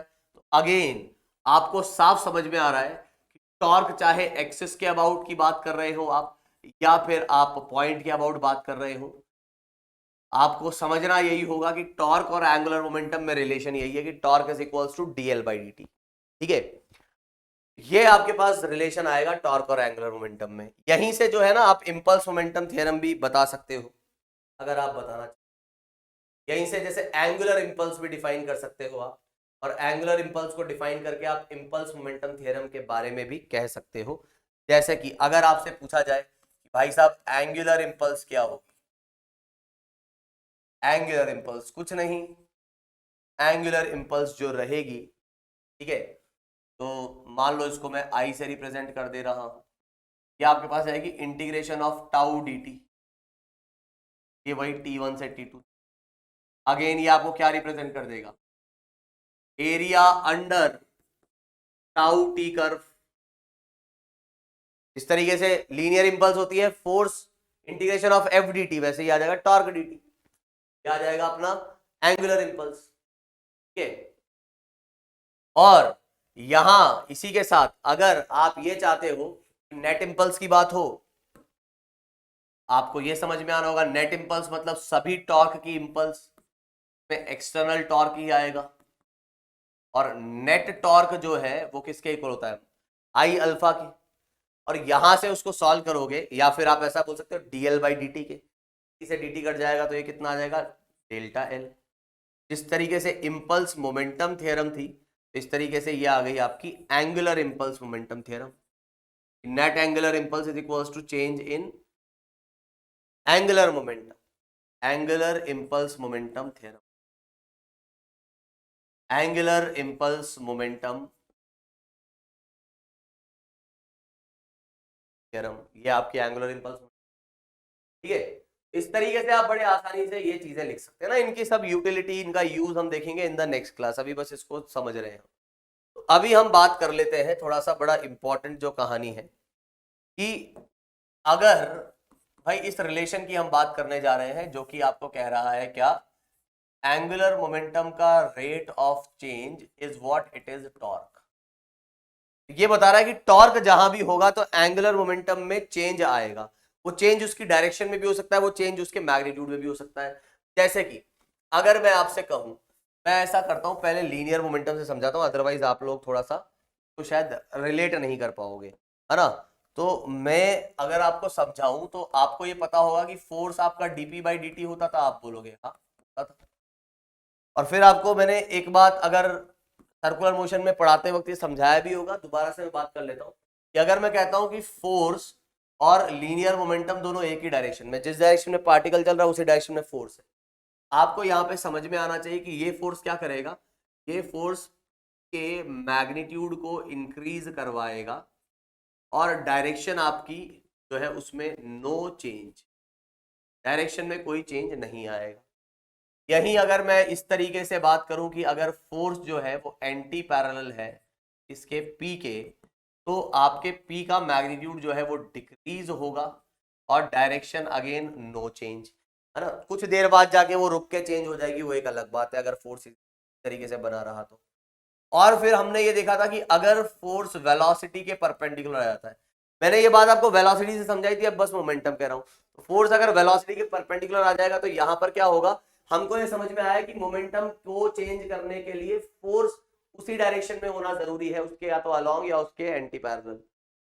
तो यहां अगर उसके परपेंडिकुलर है तो मोमेंटम का मैग्नीट्यूड जो है उसमें अभी कोई चेंज नहीं आएगा, वो इस वक्त पे कांस्टेंट ही माना जाएगा, लेकिन ऑब्वियसली डायरेक्शन में चेंज आएगा। ये बात आपको जैसे समझा रखी थी किस तरीके से, कि अगर कोई चीज ऐसे जा रही है और इस पे फोर्स नीचे की तरफ लगा दूं तो वो ऐसा बेंड हो जाएगी, ऊपर की तरफ लगा दूं तो ऊपर बेंड हो जाएगी, और कोई फोर्स लग रहा है तो वो सीधे ही चलती रहेगी।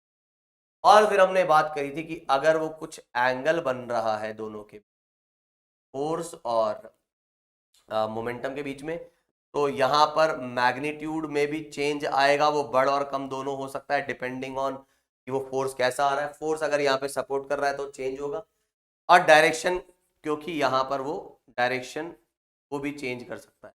तो हमने ये समझाया था कि परपेंडिकुलर कंपोनेंट जो होगा वो क्या करेगा, वो डायरेक्शन को चेंज करता है, और पैरेलल कंपोनेंट जो है वो मैग्नीट्यूड को चेंज करता है। सेम कहानी आप यहां पर कह सकते हो, किसके लिए, सेम कहानी आप कह सकते हो जब आप बात करोगे टॉर्क की।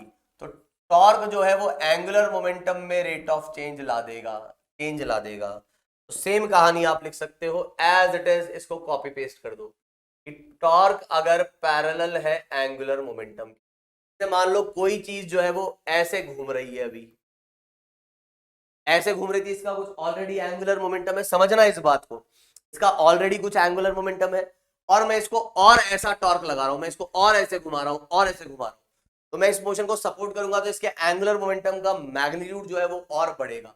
आपको ये समझ में आना चाहिए कि मैग्नीट्यूड जो है वो क्या होगा, वो इंक्रीज करेगा, लेकिन अगेन डायरेक्शन जो रहेगी उसमें नो चेंज, डायरेक्शन में कोई चेंज यहां पर नहीं आएगा।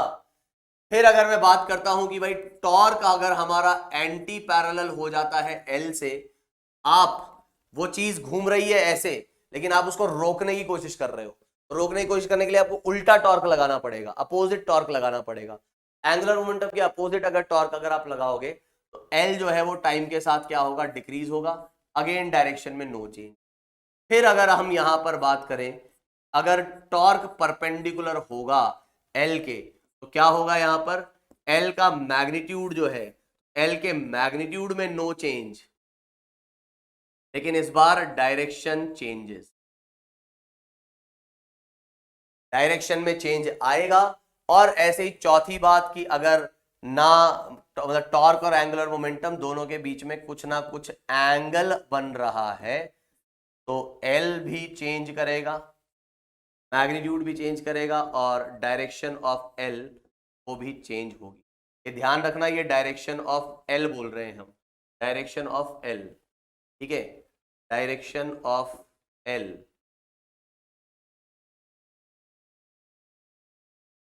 चेंज करेगी।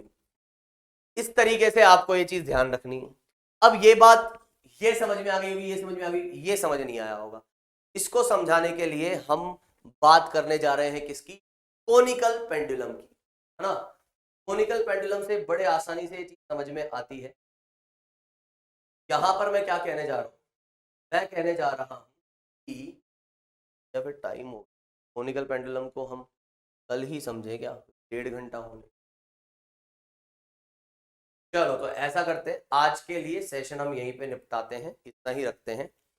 इसके बारे में हम कल चर्चा करेंगे। तो एंगुलर मोमेंटम निकालना और उसका एंगुलर मोमेंटम कंजर्वेशन ये हम देखेंगे इन द नेक्स्ट क्लास। तब तक के लिए bye, take care, have a nice day. आज मेरी थोड़ी सी एनर्जी डाउन थी भाई, पता नहीं क्यों मुझे बहुत ज्यादा ऐसा लग रहा है कि जैसे कोई नींद सी आ रही हो, मतलब थकान सी महसूस हो रही है ना। और हालांकि ऐसा नहीं कि तुम सोचो कि रात में रिकॉर्ड कर रहा हूँ, मैं अभी एकदम सुबह एकदम फ्रेश, मतलब अभी तो 9:30 ही बजे हैं भाई, तो पता नहीं क्यों फिर भी बड़ा अजीब सा महसूस कर रहा हूँ मैं, ठीक है। तो आज के लिए इतना ही। बाकी तुम बोलोगे सर नहाए नहीं देगा, तो नहा भी लिया था फिर भी पता नहीं क्यों ऐसा लग रहा है, अभी थोड़ा सा अजीब सा फील हो रहा है। तो आज के लिए बस इतना ही। That's it for today session. मिलेंगे इन द नेक्स्ट क्लास, तब तक के लिए bye, take care and have a nice day. और जय हिंद भाई, जय।